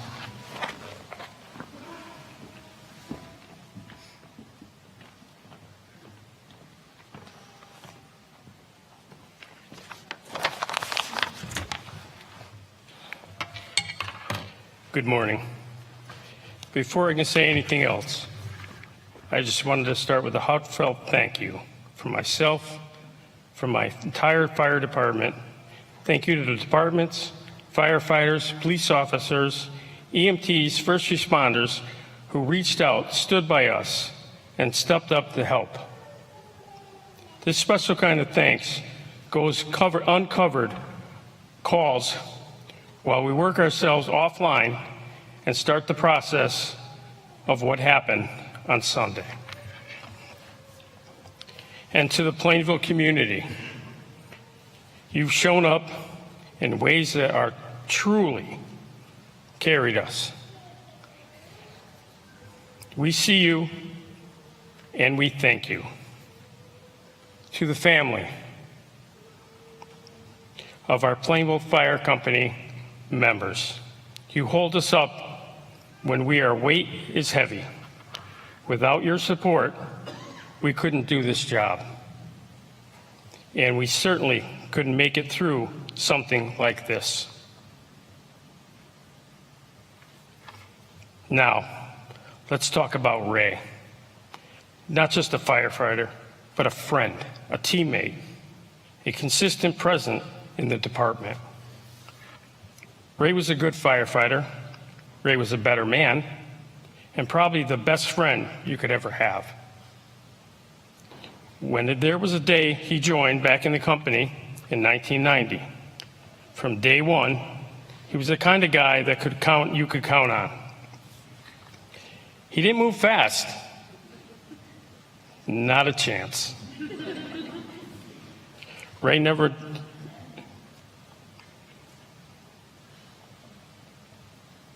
But somehow, he started. He had his own pace, and he knew it. He did the worst job in the company. Treasurer. Year after year, and every once he did complain about, they knew about. While the rest of us were picking up after the Balloon Fest, Ray was sitting there at the table, well past midnight, balancing the books, making sure every dollar and cent matched. He treated it like it was a full-time job. He made sure every year that the scholarship fund that was needed for graduating seniors, that they could have one more reason to be proud of the fire company. Ray was a volunteer in every sense of the word. He wasn't here just to fight fires. He was here to serve this community, all of it, all the time. He was everything. Pasta suppers, he was there. Sleeves rolled up. Breakfast with Santa, you better believe he was pouring coffee, making the kids laugh. And the Hot Air Balloon Fest, one of our biggest fundraisers of the year. Ray was a machine. He was working the tent, answering questions, stocking supplies, running cable, if he had to. Then, when everyone else was calling it a night, Ray was in the back balancing the books. That was just his way.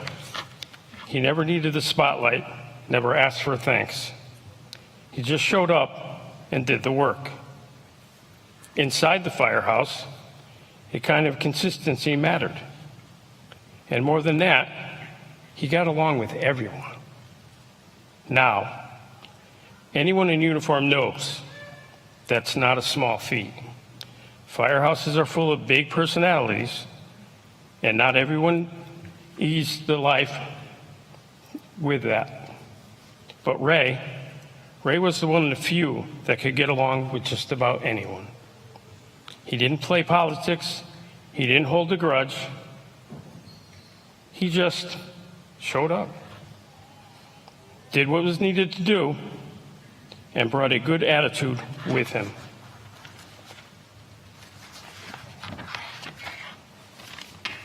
The people outside the firehouse, maybe his name didn't jump out at you because Ray never cared about the spotlight. He wasn't looking for recognition. He was looking to do the work. But make no mistake, he was something that needed to be done, and he was always the one to do it. And through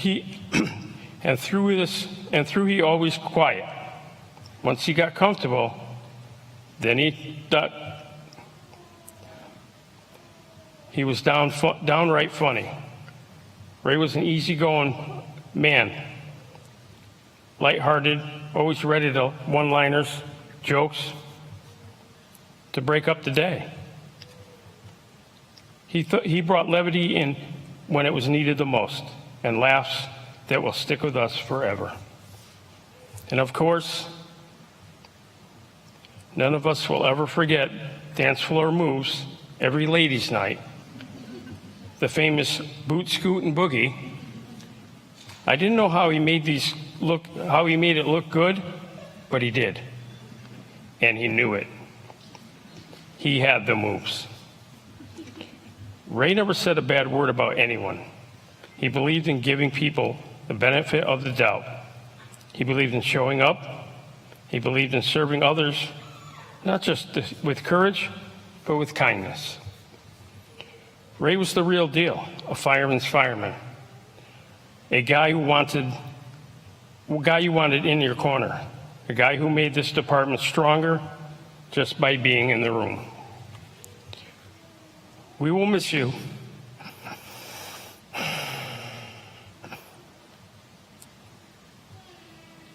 And we will carry with us, at every event, every call, every night, even when the tones drop and the bay doors open. Ray, your work is done here. We'll take it from here.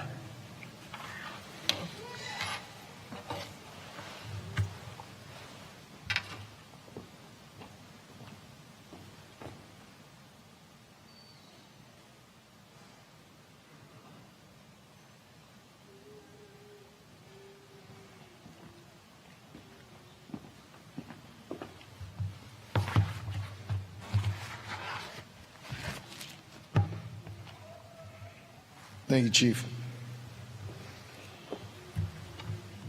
The late 1980s were a glorious time for Ray. He met the love of his life, his person, his soulmate. Ray and Chris met in 1987 through mutual friends, and what started as a friendship quickly became something more, a romance, a partnership, and eventually a marriage that would last 36 years. From that point forward, they were inseparable. They started out on Pierce Street, just a stone's throw from the Plainville Firehouse, building a life together. When Chris married Ray, her brother stood up at the wedding and toasted, "Thank God she married this one." That tells you just about everything you need to know. As life moved forward, the opportunity came to move home, and they settled on Timber Hill. Now, the way I hear it, Chris only agreed because the house number was 3. And even though Ray was a Jimmy Johnson fan, Dale Earnhardt was her guy. And if you haven't had the pleasure of meeting Chris, let me assure you, she is very much the boss. But Timber Hill became their oasis. It took some time. Negotiations were involved, but eventually she got her pool, and he got his outdoor movie screen and fire pit, and that was it. Ray was content, happy. He didn't need anything more than that. He and Chris created a home that was a gathering place for their family, where laughter came easy and the door was always open. Ray was the guy stirring things up at family get-togethers, raising hell with the kids, the instigator, the funkle, if you don't know what that means, fun uncle, that was Ray. If the kids were being mischievous, you could bet Ray was somewhere nearby pretending to look innocent. Family meant everything to him. It was the center of his world, and the life he and Chris built together was exactly what he wanted: grounded, joyful, full of people he loved. To speak more about Ray from the family's perspective, I'd like to welcome someone who knew him through, not just through the years, but through the heart of this household, Chris's cousin, Danny.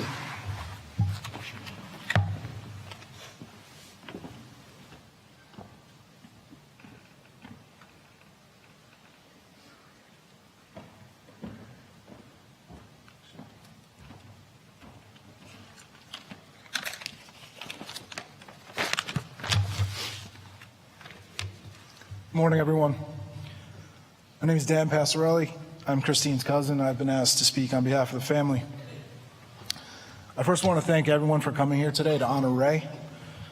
The way this community has turned out over the past week is a tremendous reflection of the person that he was and the person that will be missed by all of us. I've known Ray for decades, and I will forever remember the times that he went out of his way to spend time with me as a kid. There were many weekends spent at Chris and Ray's house, most often coinciding with major heavyweight boxing matches that Ray would order on pay-per-view. I still remember watching Evander Holyfield and George Foreman fight in the Battle of the Ages in Chris and Ray's living room, and there were many others. I'm certainly not alone as someone that got to bask in Ray's love, kindness, and generosity. The family would often go on vacations to South Carolina, and Ray and my mother, Kathy, would spend hours playing various card games, cribbage being their favorite. My mom would always talk about how much fun she had playing cards with Ray, while also trying to ensure that Ray wasn't cheating. If you know Ray, you know what I'm talking about. Last Christmas Eve, Ray tried cheating in our white elephant gift exchange, for God's sake. Ray was truly a kid at heart. One of my best friends and his family live around the corner from Chris and Ray. They have 2 young boys, and they know what house in the neighborhood is best to go to on Halloween. Ray wouldn't just answer the door and give a Kit Kat. He had a gauntlet of games for kids to play in the garage in addition to the full-size candy bar. All kids loved Ray because kids know who the best people are. Ray was certainly one of them. The other night at the public memorial, I was struck by the image of a little boy in the crowd. He was overcome with emotion and was being escorted out of the crowd by his mom. My cousin Chris got up from her seat to go and console this boy who couldn't stop crying. Found out later that this was Chris and Ray's next-door neighbor, and in that moment, it was made vividly clear to me what we have lost. That boy's sense of loss reminded me that Ray had the ability to make everyone around him feel good, to instill happiness in all people he encountered. From my 81-year-old mother to a young neighbor child, Ray has a way of making all people smile. Now that he's gone, we have to find a way to overcome our grief and try to find a way to move on without him. At this somber moment, we ought to remember Ray as the tremendous person that he was, but I will also leave here today with monumental regret. I regret that I didn't spend more time with Ray. I regret that I didn't watch more fights with him, watch more football, go on more vacations, or just be around him. That's what makes the loss of someone like Ray so difficult, and it will certainly be a challenge to overcome. And then finally, as we gather here to say goodbye to Ray's mortal remains, we should never say goodbye to what Ray really was. Ray was a light. He was an energy for bringing joy and goodness into people's lives, and that should never go away. If we truly want to honor who Ray was, then all of us ought to leave here today and try every day for the rest of our lives to live how Ray was, to find a way to make people laugh, to find a way to make a kid smile, and to think of others first in seeking lives of fulfillment. I love you, Ray. Rest in peace.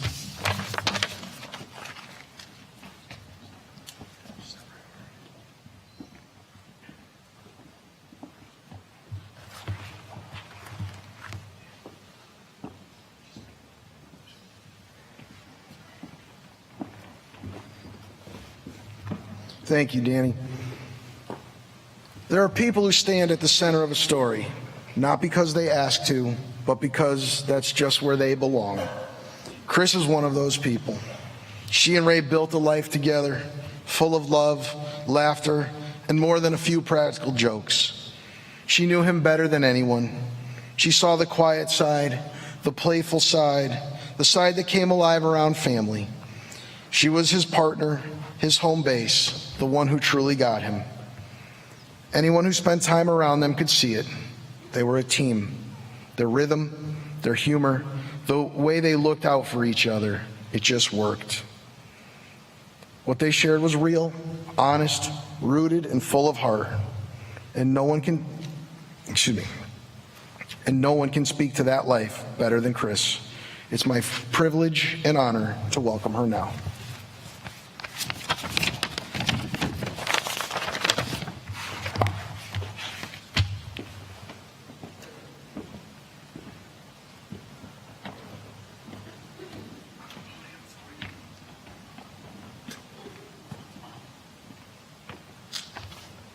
Hello. Thank you for all being here today. It's been an extremely difficult week, not just for me, but for all. I have been blessed to share almost 40 years of my life with Ray. He has always been the yin to my yang, or he's been the calm to my storm. My brother introduced Ray to the volunteer fire department. I didn't realize till recently they both joined the same year. My brother serving in Wolcott and Ray serving in Plainville. I remember when Ray filled out the application and I asked one question: how could you want to run into a burning building when everyone else is running out? I quickly learned that it takes a special individual to respond to the various types of calls that are received when someone dials 911. He chose to serve his community when he joined the Plainville Volunteer Fire Department. The countless hours he gave, whether it was Monday night trainings, monthly meetings, company fundraisers, assisting fellow firefighters, and most importantly, to assist the community when the tones went off. The fun times we had, many stories I would love to share, whether it was at a fireman's convention or at a fireman's muster. He not only had the Plainville Fire Company family, he was also part of the Comcast family for 38 years. His dedication, his commitment, mentoring, working through any challenges are just a few things to share. He truly loved his job and he loved his colleagues. Holidays and gatherings will be different and sometimes difficult without his physical presence. I'm sure we will reminisce about his shenanigans, whether related to games, the Christmas gift exchange, the memories he has created with family, nieces, nephews, great nieces, great nephews, our neighbors. All kids meant the world to Ray. It was about making their day better. I was very fortunate to be married to the biggest kid on earth. 2 years ago, we adopted Maverick from the shelter. Mavi is our little husky poo. He quickly became Ray's little buddy. You often hear it's not the dog that needs the training, it's the owners. Well, that is so true. I was in a position of who is easier to train, Ray or Maverick. Ray often enjoyed when Maverick got into something that he should not have, and instead of helping me with the discipline, he egged him on, encouraged him. My husband is an amazing man.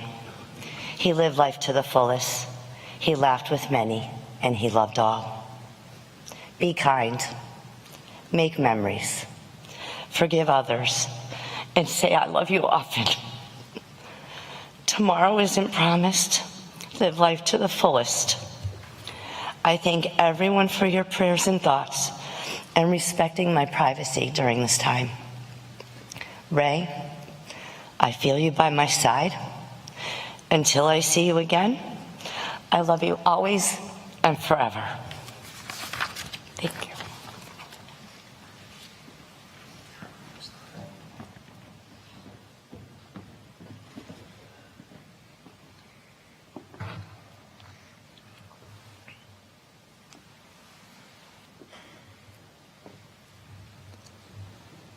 Thank you so much, Chris. As we start to bring Ray's story to a close, I want to take a moment to acknowledge that there are more stories, more memories, more moments than we could ever fit into one morning. But as we all know, to know Ray was to love Ray. He found humor in just about everything and somehow made every room he entered a little brighter. When he committed to something, he went all the way. Unless, of course, it was a household chore Chris asked him to do, then he was definitely getting to that tomorrow. He drove his purple Dodge Charger around Plainville like he was still 17. It was an automatic, sure, but that didn't stop him from driving it like it was a stick. Just Ray and Barney the purple Charger tearing through town like they had somewhere to be, even if they didn't. And when he wasn't on the roads, he was out on the Connecticut River with Billy, both of them cruising on jet skis like a couple of kids with no clock to punch and no reason to come in before dark. And let's not forget the other nickname that Chris gave him, Doodle. Now that one, he hated, had no problem with shithead, Wore it like a badge of honor, but Doodle, absolutely not. That one never grew on him. He loved the Boston Bruins and the Carolina Panthers, but if his teams weren't playing, he always cheered for the underdog. He gave everyone the time of day, always looked for the good in people, never held a grudge. For Ray, a simple thank you was more than enough. Chris told me something that stuck with me. She said, if we were all a little more like Ray, we'd be happier with ourselves, and the world would be a better place. She's right. And if there's one thing I hope we carry forward from today, it's that truth we've come back to time and time again. Ray was essential. Now I ask that you give me some patience. I've practiced this closing remark and I still have a hard time getting through it, so please bear with me. On Sunday morning, when the first reports of a structure fire in Plainville came across my phone, my stomach sank. I lived in Plainville for 47 years. I moved away 3 years ago, but Plainville's never stopped being my home. I know the people, I know the firefighters, I know the police, I know the rhythm of that town, and I know what a message like that might mean. There's always worry when bad news comes out of a place you love. Then came the next wave of reports that a firefighter had been taken to the hospital, and that worry turned to dread. Who was it? How serious? And then not long after, the news no one ever wants to hear, that Ray was gone. The devastation hits your chest before your mind can make sense of it. My heart immediately went to the men and women of the firehouse, many of whom I consider close friends. My thoughts turned to the Plainville police, who've had their own share of heartbreak this past year, to my friends on the council, and to the town as a whole. I didn't even know where to begin with my condolences. I reached out to the chief, Councilman Getteman, a few others, just to offer my love, my support, to let them know I was thinking of them. By Monday, I knew we at Plainville Funeral Home would be handling the services for Ray. And as a life celebrant who usually has no shortage of words, as I've more than demonstrated this morning, all I could think was, God, I hope we're taking him to church. Just a sidebar, Chris told Andrea if Ray stepped foot in a church, it would probably burst into flames. My response upon hearing this, yeah, but we'll be with firefighters, so church? It's not that I didn't want to have the honor of serving you this way. It's just I wasn't sure I could pull myself together. To stand up here and pay a proper tribute to Ray, to offer comfort to people I love, my friends, my neighbors, my community, all of you in fire service, law enforcement, emergency response. I was feeling the weight of it. Then Andrea called me on Monday afternoon. In her very Andrea way, said, it's time for you to get to work. And I don't scare easily, but I'll be honest, I wasn't in the headspace for that call. I called Chris an hour later, and we made plans to meet on Tuesday before the vigil. I drove from Essex to Plainville that afternoon, dreading it the whole way, not knowing what I'd walk into. It was dreadfully hot. I expected to feel heartbreak. I expected to feel that deep, heavy silence that grief often brings. But then something incredible happened. There wasn't dread. There wasn't despair. There was gratitude. Gratitude not just for Ray's sacrifice, but for Ray, for the man he was, for the way he lived. I sat with Chris and Candy for a few hours, and we just talked. We laughed a lot. That time together reminded me the stories we tell in the wake of loss are often what holds us together. That memory, humor, and love are inseparable. Later that night, I met my son, and we headed over to the high school for the vigil. I expected solemn faces and quiet tears.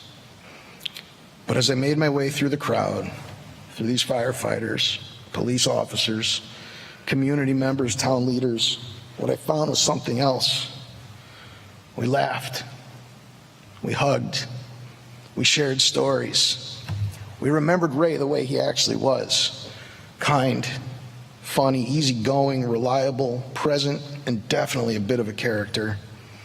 We didn't just grieve, we remembered. We connected. And I knew in that moment that Plainville was going to be okay. Last night at calling hours, and again this morning, the turnout confirmed it. People came from near and far, firefighters and medics and officers and friends and strangers and neighbors, not just to pay respects, but to show up for Ray's family, for the department, and for the entire town of Plainville. They came to say, in the most profound and human way, we've got you. So here's what I'll ask of you, especially those closest to this loss. Lean into that. Lean into the people who are showing up for you. Let that grief be shared, because when it's shared, it begins to lift. Slowly, yes, not all at once, but little by little. The tears begin to give way to smiles, and the smiles lead to laughter. The pain doesn't disappear, but it becomes something we can all carry together. And that's how healing happens. I take comfort in knowing that Plainville will heal, that all of you will heal, because of the kind of people who make up our community, because of Ray, because of the way he brought people together, just like he brought all of us together now, in the most essential way. And when the days feel long, when the ache still lingers and the skies look heavy, remember something Ray used to say. When a storm would roll in, dark skies, winds howling, thunder cracking, and the tones didn't sound, and the radio stayed quiet, and the department wasn't called out, Ray would glance out the window and say, God loves Plainville. And I believe he was right. So when you need reassurance, when you're missing him, let those words come back to you. Let them settle in your heart, because in time, the skies do clear. And not only does God love Plainville, Ray Moreau loves Plainville. This morning has been filled with memories, with moments that remind us of who Ray was and how deeply he mattered to the people around him. We've celebrated the traditions he loved, the values he lived by, and the joy he brought into the world. We're going to take a few final moments now to remember Ray in the way he'd appreciate most, with a smile, with music, and with memories that remind us just how full a life he lived. You'll see some of those moments on the screen, snapshots of the laughter, the love, and the everyday joy that Ray brought into the lives of those around him.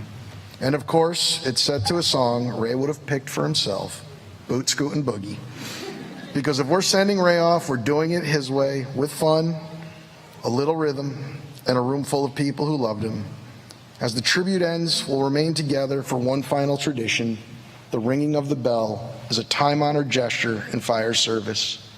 It marks the end of a firefighter's duty, their return to quarters, and their peaceful rest. And so this morning, after the final notes fade and the last memory rolls across the screen, we will honor Ray with the bell. Thank you all for being here today, for standing with Chris, for supporting the Moreau family, and for honoring Ray in the way he lived, with loyalty, laughter, and heart.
The fire service of today is ever-changing, but it is steeped in traditions over 200 years old. One such tradition is the ringing of a bell. In the past, as firefighters began their tour of duty, it was the bell that signaled the beginning of that day's shift. Throughout the day and night, each alarm was sounded by a bell, which summoned these brave souls to fight fires and to place their lives in jeopardy for the good of their fellow citizens.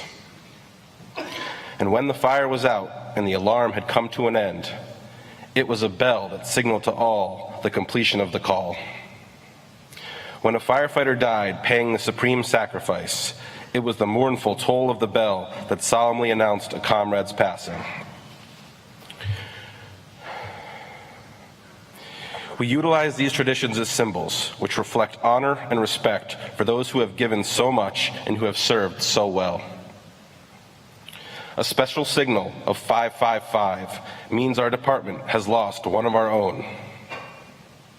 These tolls represent the end of our comrades' duty, their tour complete, their duties well done. We sound the bell. To our brother, Firefighter Raymond Moreau, his last alarm. He is going home.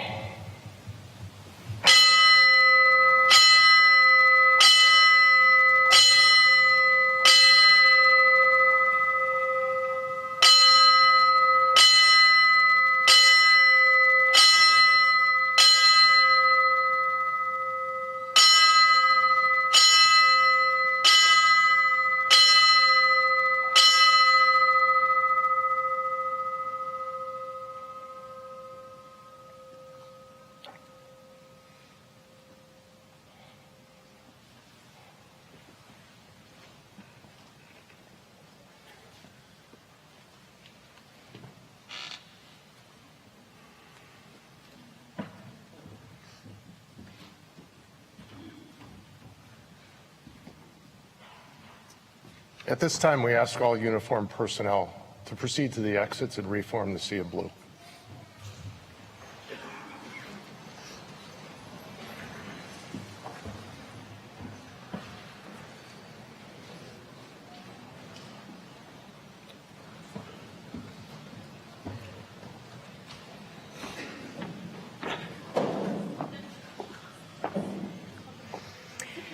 Thank you all once again.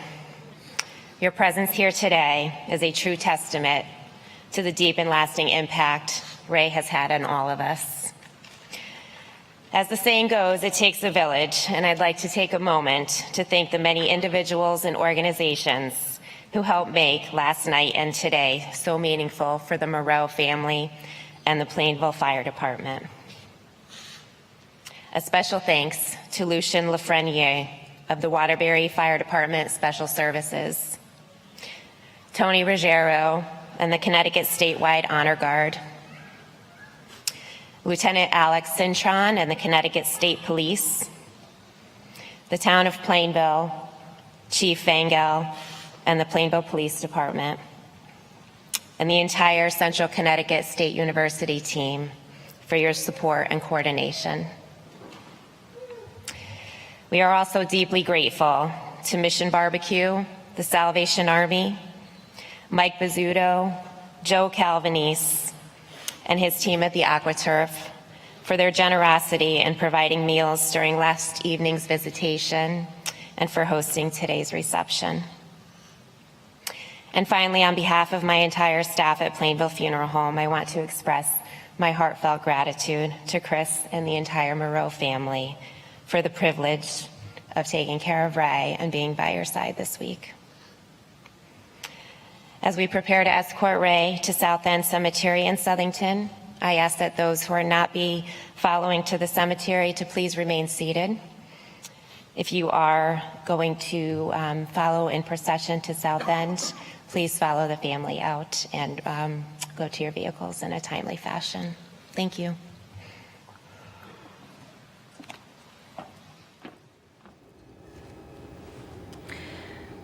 We just listened to a very moving memorial service honoring the life and sacrifice and legacy of fallen firefighter of Plainville, Ray Moreau, who tragically lost his life Sunday morning. We learned a lot, Glenn. We heard from the fire chief in Plainville, the cousin and wife, Christine of Ray Moreau, talking about happy memories, talking about the loss. Just a couple quick summary points, and I'm going to hand it to you. We learned that he lived a life of laughter, of service, of heart. That's the theme we've been hearing a lot. Some other points: he was a husband, a brother, a teammate, a friend, a familiar face, someone you would see at the local bowling alley, a community event. Not flashy, didn't make things about himself. He didn't, here's a direct quote, he didn't need attention to be important. He just was important. Yeah, and to go more into what they were saying there, we've been hearing from his colleagues, especially to the fire chief. One thing that stood out to me was he was the kind of guy that wouldn't call out and wouldn't take 2-week vacations because he didn't want to leave anybody hanging. Yeah. And that just goes on to more of the character that we've been hearing about all week long, of how great of a person he was, how great of a man he was, and a family man to the people around him in the fire department and his community.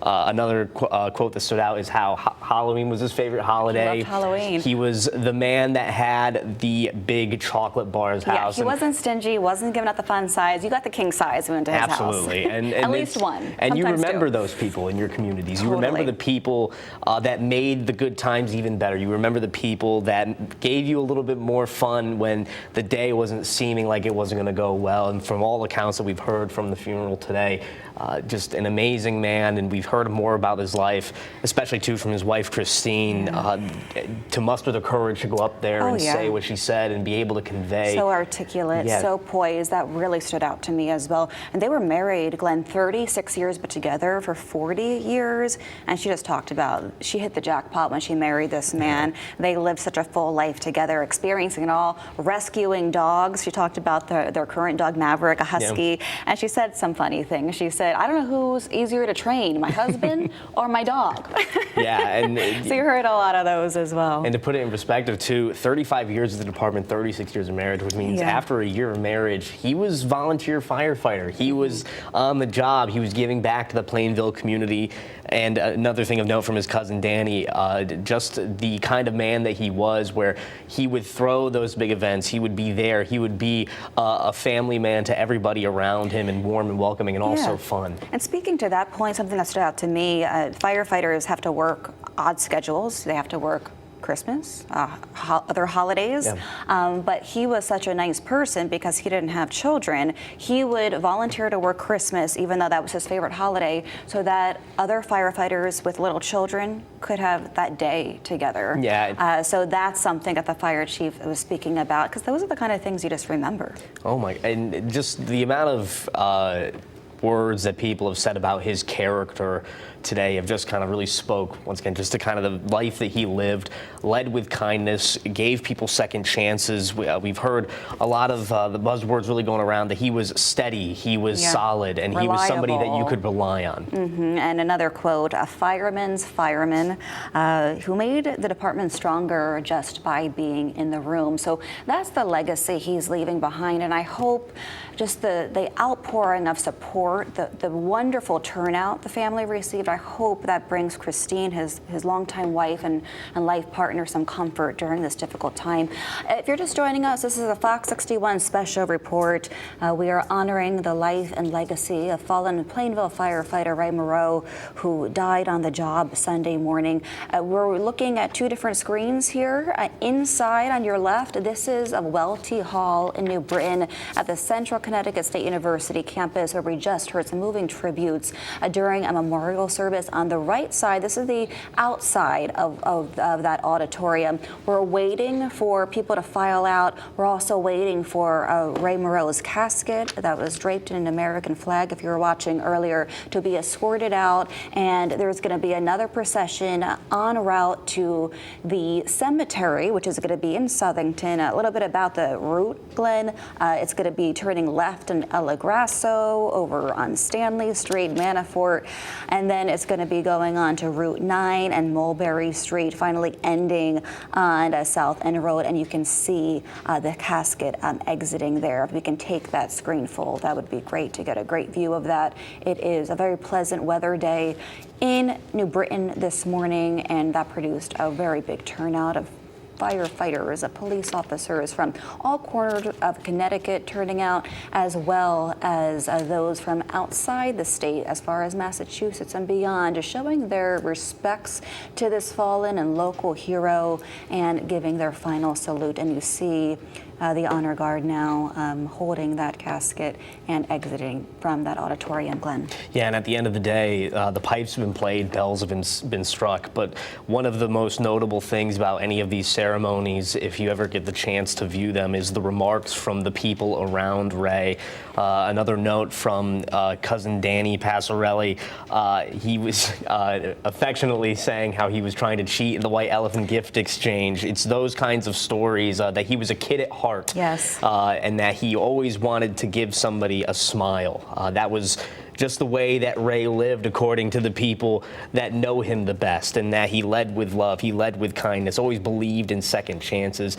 And one of the most touching parts about Danny Passarelli's speech there was that he regrets not spending more time with Ray. And I believe that's the sentiment for everybody on there, that there should have been more boxing matches to attend. There should have been more race days and race weekends to go to, and more Christmases and Halloweens spent with Ray. And it's just definitely a somber day, a sad day, a heartbreaking day for those that knew him so well and those that loved him so much. And like Christine was saying, the yin to her yang, the call to her storm. And we're going to get with Joe Monty in a few minutes, an hour more, on her remarks. But just an absolutely beautiful ceremony from everyone that was there today. And speaking of the big kid sentiment, Christine closed with, I was very fortunate to be married to the world's biggest kid. He always kept her laughing.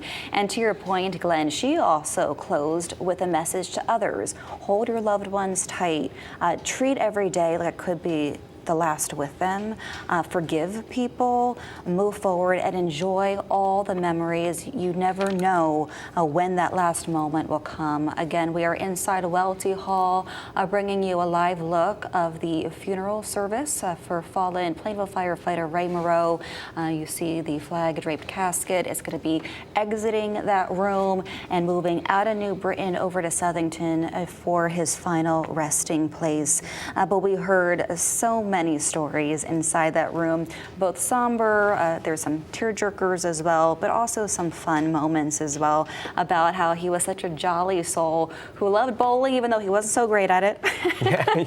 But he loved being on the bowling league, he loved NASCAR, he loved going to beach trips with his wife, loved rescuing dogs, and he was just that one person that you may not have known that closely, but the second you met him, he left a mark on you, and he will always be remembered in Plainville and beyond. And another thing to note, speaking to his family, we've been reporting a lot on the Fallen Heroes Fund, Glenn, and Christine, the wife of Ray Moreau, will be the first beneficiary of that fund.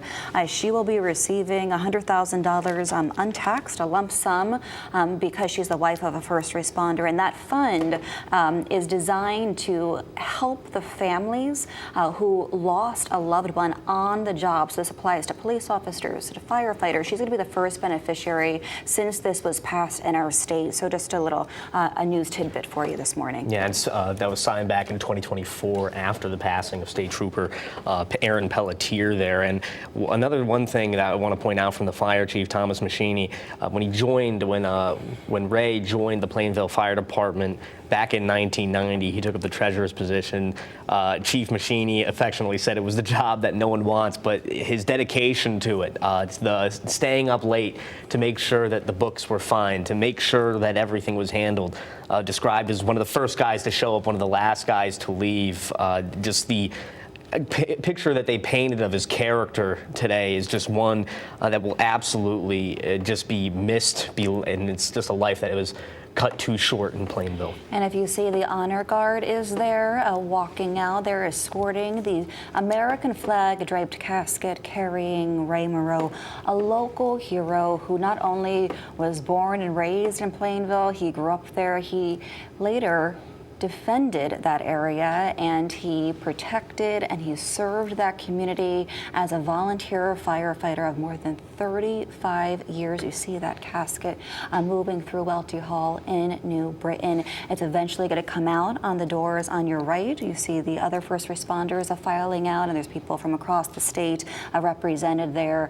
And then we're going to check in with our Joe Monte, who is standing by outside, making sure we do not miss anything of this procession as it moves from New Britain over to the cemetery in Southington, which is going to be Ray Moreau's final resting place. Yeah, and outside of Welty Hall, there will be a fire truck on standby. We're told that the casket will be loaded up onto the fire truck amongst that sea of blue that you're seeing on your screen right there, and brought to, brought to Southington, where it will be his final resting place.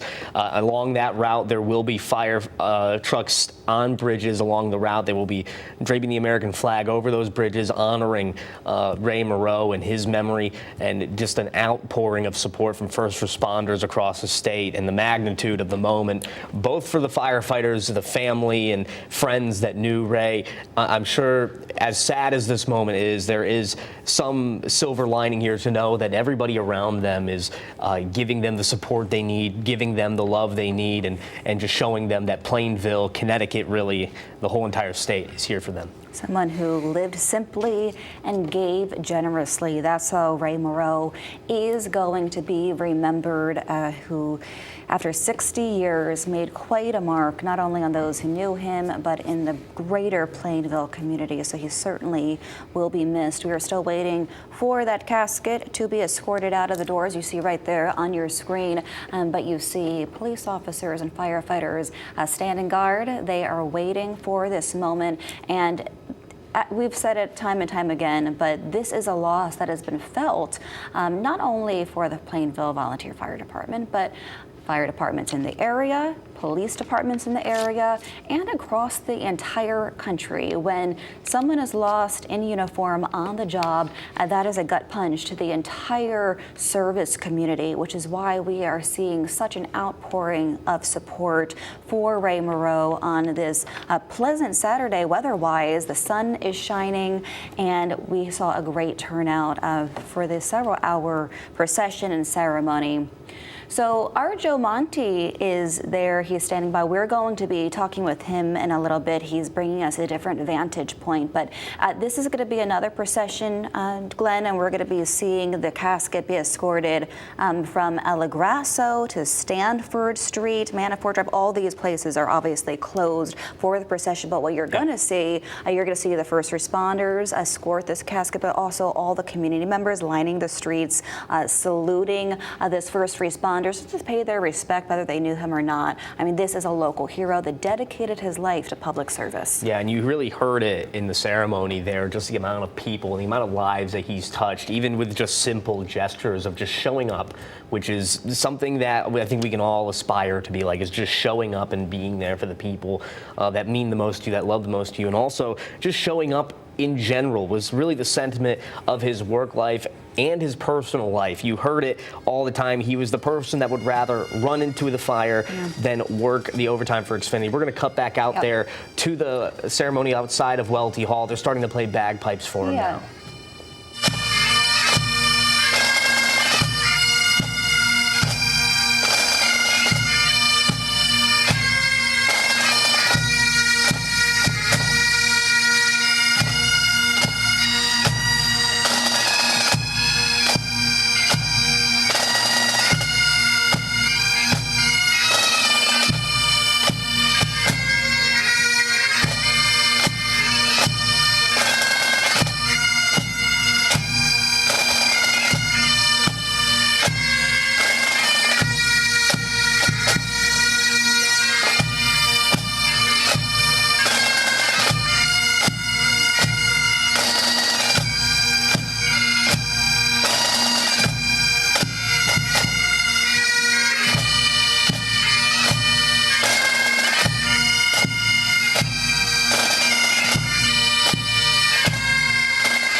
If you're just tuning in, thank you for joining a Fox 61 special report as we watch the memorial service for fallen Plainville firefighter Ray Moreau, who was tragically killed on the job Sunday morning. We are seeing hundreds of people turn out to honor him today. You just saw his flag draped casket being escorted by the honor guard out of Welty Hall in New Britain and onto a fire truck. It's then going to start a procession over to the South End Southington Cemetery, which will be his final resting place. Glenn, and we have crews throughout the route, the procession route, to bring you a live demonstration and show you how it's moving along. Yeah, as a matter of fact, we have a shot of the South End Cemetery right now that we're going to go to. This is where firefighter Ray Moreau will have his final resting place there.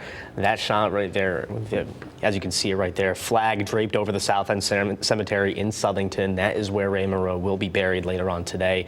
We will not be following that ceremony, we'll not be following that route live, but we will have a camera outside of the cemetery following the procession that goes in to give privacy to the Moreau family and friends that will be at that ceremony later on today. But just if you take a look at this image here, what a symbolic image it is as you see the American flag draped from above onto that fire truck, just such a symbol of the service and sacrifice from this first responder who dedicated more than 35 years of his life to the Plainville Volunteer Fire Department.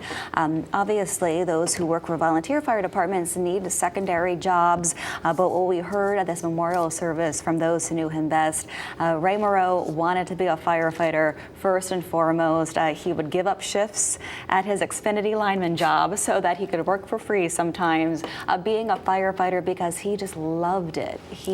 I mean, they say it's a calling, right? Yeah. It's not really a choice, it's a calling to sign up for the job. His wife, Christine, mentioning, asking him years ago, why would he want to run into burning buildings when everyone else is running out? And she said it was just part of who he was. He was a hero through and through. Yeah, I think what the quote is that he would rather run into a fire than work overtime for money at Xfinity. He didn't do the volunteer firefighting for a paycheck. He didn't do it because it was something to get paid for, to get recognized for. He did it because it was his calling. We're going to go back out now to Central Connecticut State University outside of Welty Hall. Our Joe Monty standing by to give us some more information on the remarks and wrap up what we just saw. Joe?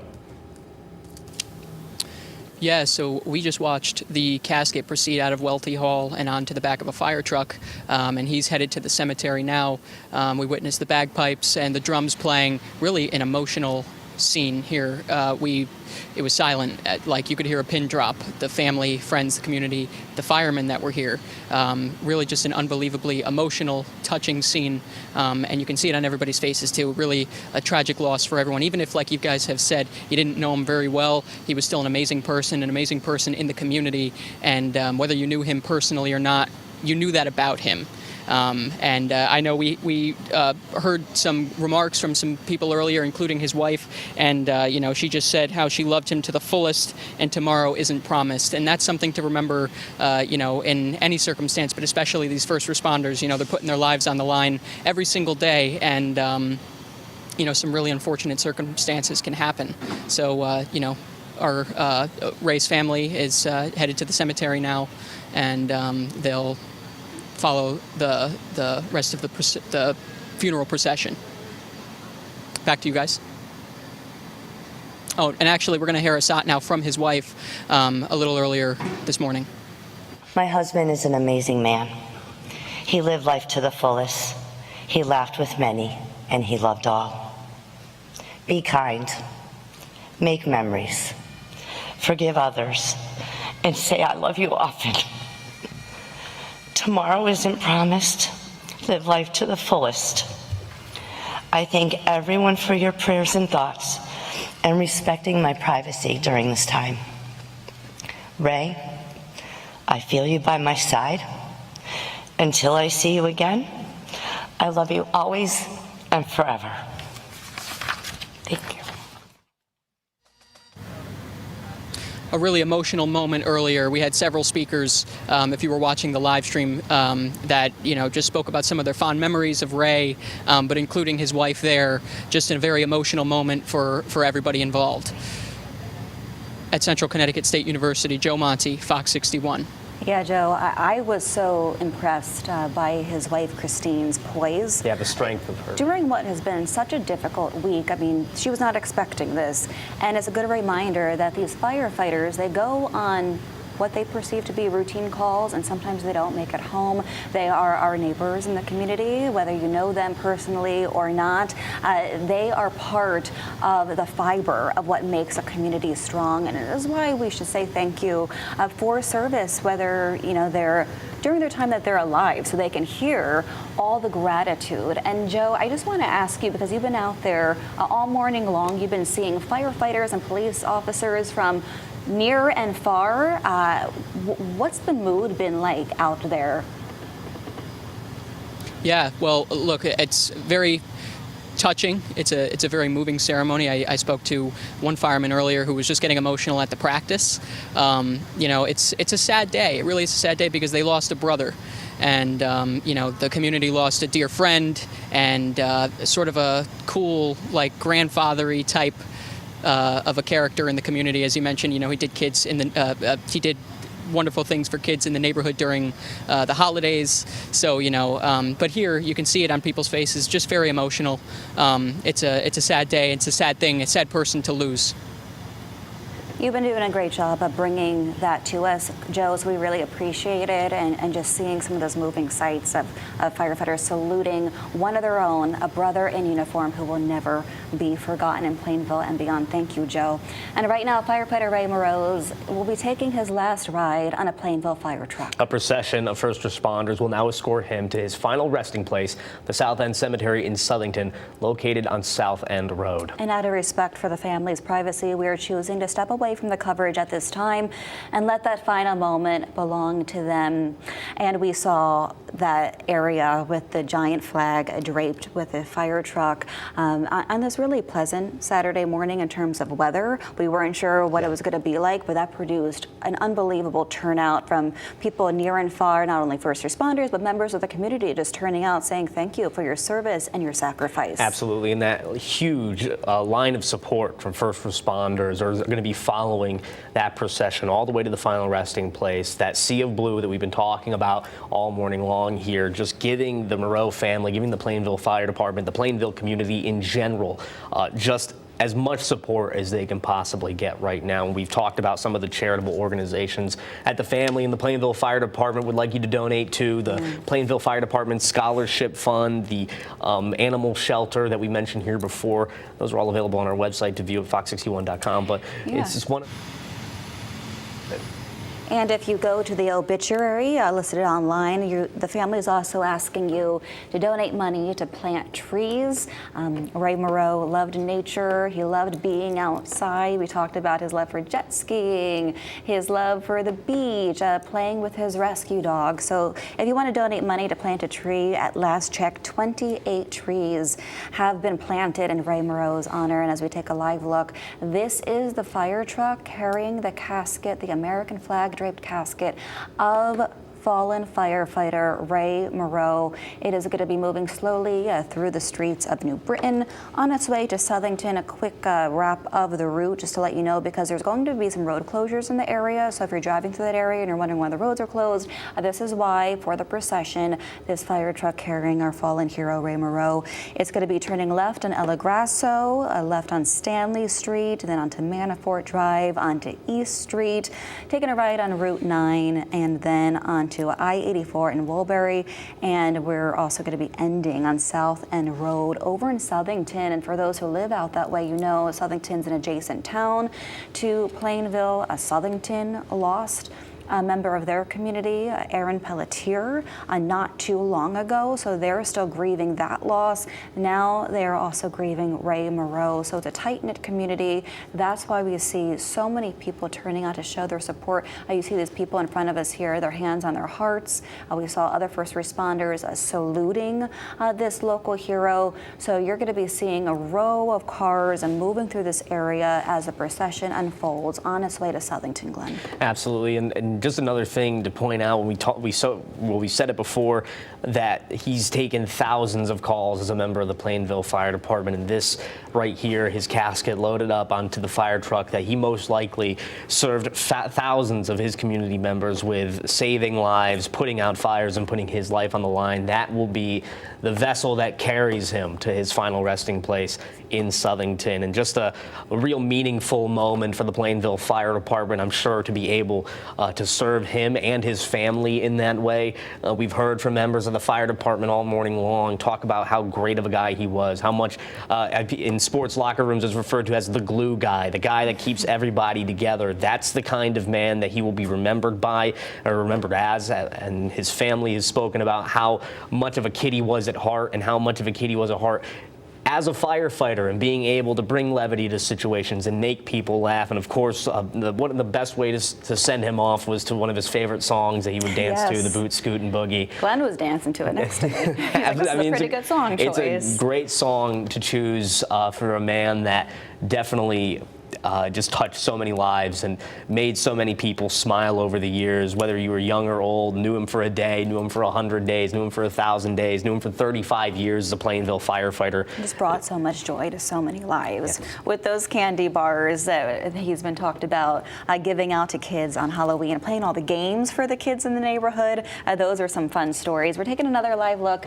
outside Southington. This is where the procession will wrap when they deliver the casket of fallen firefighter Ray Moreau during his final resting place. There's going to be a private ceremony there. Media was invited. We are choosing not to attend to give the family some privacy. We think that's really important during their time of grief. But we do appreciate them extending the invite to the funeral itself and helping them make sure that Ray Moreau's life and legacy will never be forgotten in Plainville and beyond that. So you see the large American flag being hung by the fire truck there in Southington on this bright Saturday weather day. It's actually not too hot out there, Glenn. It feels a little bit more like fall. Yeah. So everyone in those uniforms are not getting too hot, and we saw such a great turnout. Hundreds of first responders turning out to honor this fallen hero. And I think another thing to note, that, like you said there, his memory in Plainville, it will never die so long as there are stories to be told about him. And from what everyone was saying on that stage during the ceremony, there are so many stories, so many memories, so many quirks that Ray Moreau had that will live on in the hearts of everyone forever. And it's one of those sentiments that I think everybody can take solace in whenever there's a loss in anyone's life. And we're seeing the start of the procession start to move. You see the flashing lights from the police vehicles there, followed by fire trucks, also followed by a number of cars carrying the family of Ray Moreau.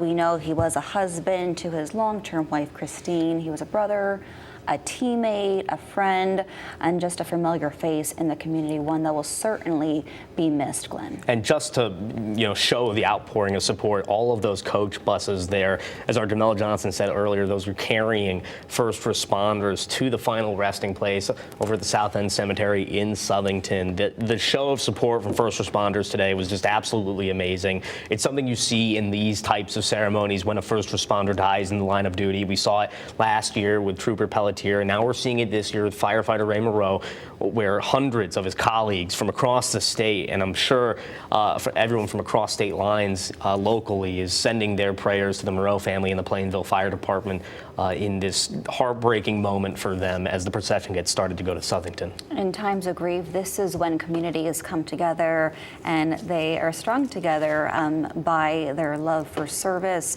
and their appreciation and their gratitude for a life taken too soon while serving the community that he was a product of. He was raised in Plainville, he grew up there, and he also lives in his childhood home, Glenn. I thought that was really interesting with his wife, Christine. You talk about the American dream right there, just to be able to live in your community, serve your community, and be remembered like Ray is being remembered today. And you see those rows of cars. Just note there will be some road closures in the area from El Grasso to Stanley Street, Manafort Street, East Street, Route 9, I-84 to Mulberry Street, and then finally ending at 200 South End Road in Southington. That is the final resting place for fallen firefighter Ray Moreau. So note that if you're heading out the door this morning. But we have a lot of firefighters and fire departments represented, Glenn, obviously locally in Plainville, Southington, also New Britain, Wolcott, New Hartford, and I imagine those as far as Massachusetts coming by to pay their respects. Absolutely, and we've seen that outpouring of support for the family. And just another thing to know, 35 years of service as a volunteer firefighter, just not collecting a paycheck, just doing it because it's his calling. We've heard that from the fire chief, from Plainville's fire chief earlier today, from cousin Danny Passarelli, always saying that that he was a hard worker and that he always made people smile. Just somebody to have in your life that was an absolutely positive influence on people. And matter of fact, another thing of note from his cousin Danny Passarelli, the moment at the service where he saw the young neighbor crying at Ray Moreau's funeral, and that is just, or Ray Moreau's ceremony that was the other day, just to paint a picture of how many lives he touched, how many people in his neighborhood that he made a day better, made a moment better with his grace, with his kindness and warmth. Just a few of the sentiments that we've been hearing from people speaking today, and I'm sure it's going to be the sentiment of people speaking about him for years and years to come. And just his laughter, everyone is recalling his laugh today, and how he made other people laugh and just brighten their day in so many ways. And so many of you at home have been reaching out to us about how you can support the family of Ray Moreau, and there are a couple ways to do that. In lieu of flowers, contributions can be made to a number of organizations that Ray held dear, including the Plainville Fire Company, Memorial Scholarship Fund, the Dan Cosgrove Animal Shelter, or St. Jude Children's Research Hospital. So we see the procession taking off now. This is leaving New Britain at OLT Hall, where there was the funeral service and memorial tribute. So we see these rows of cars carrying the family, friends, and fellow first responders of Ray Moreau, and they're going to be moving to Southington for the final resting place. And another thing from Fire Chief Thomas Machini that we heard in the ceremony earlier today, a real sentiment from the fire department in Plainville there that they'll take it from here, and Yes. they realize that while serving a shift may never be the same without him, and they recognize that this is a huge loss for their fire department, and that they recognize that he was such a huge part in how they operated and how they spoke with each other and how they made friends and connections with each other. While he may never probably be replaced, he will always be remembered, he will always be loved. And just they will take it from here, and they will do their best to move on with his memory in mind. And they will certainly, as we learn more about what happened, he died after being hit by some equipment, fire apparatus.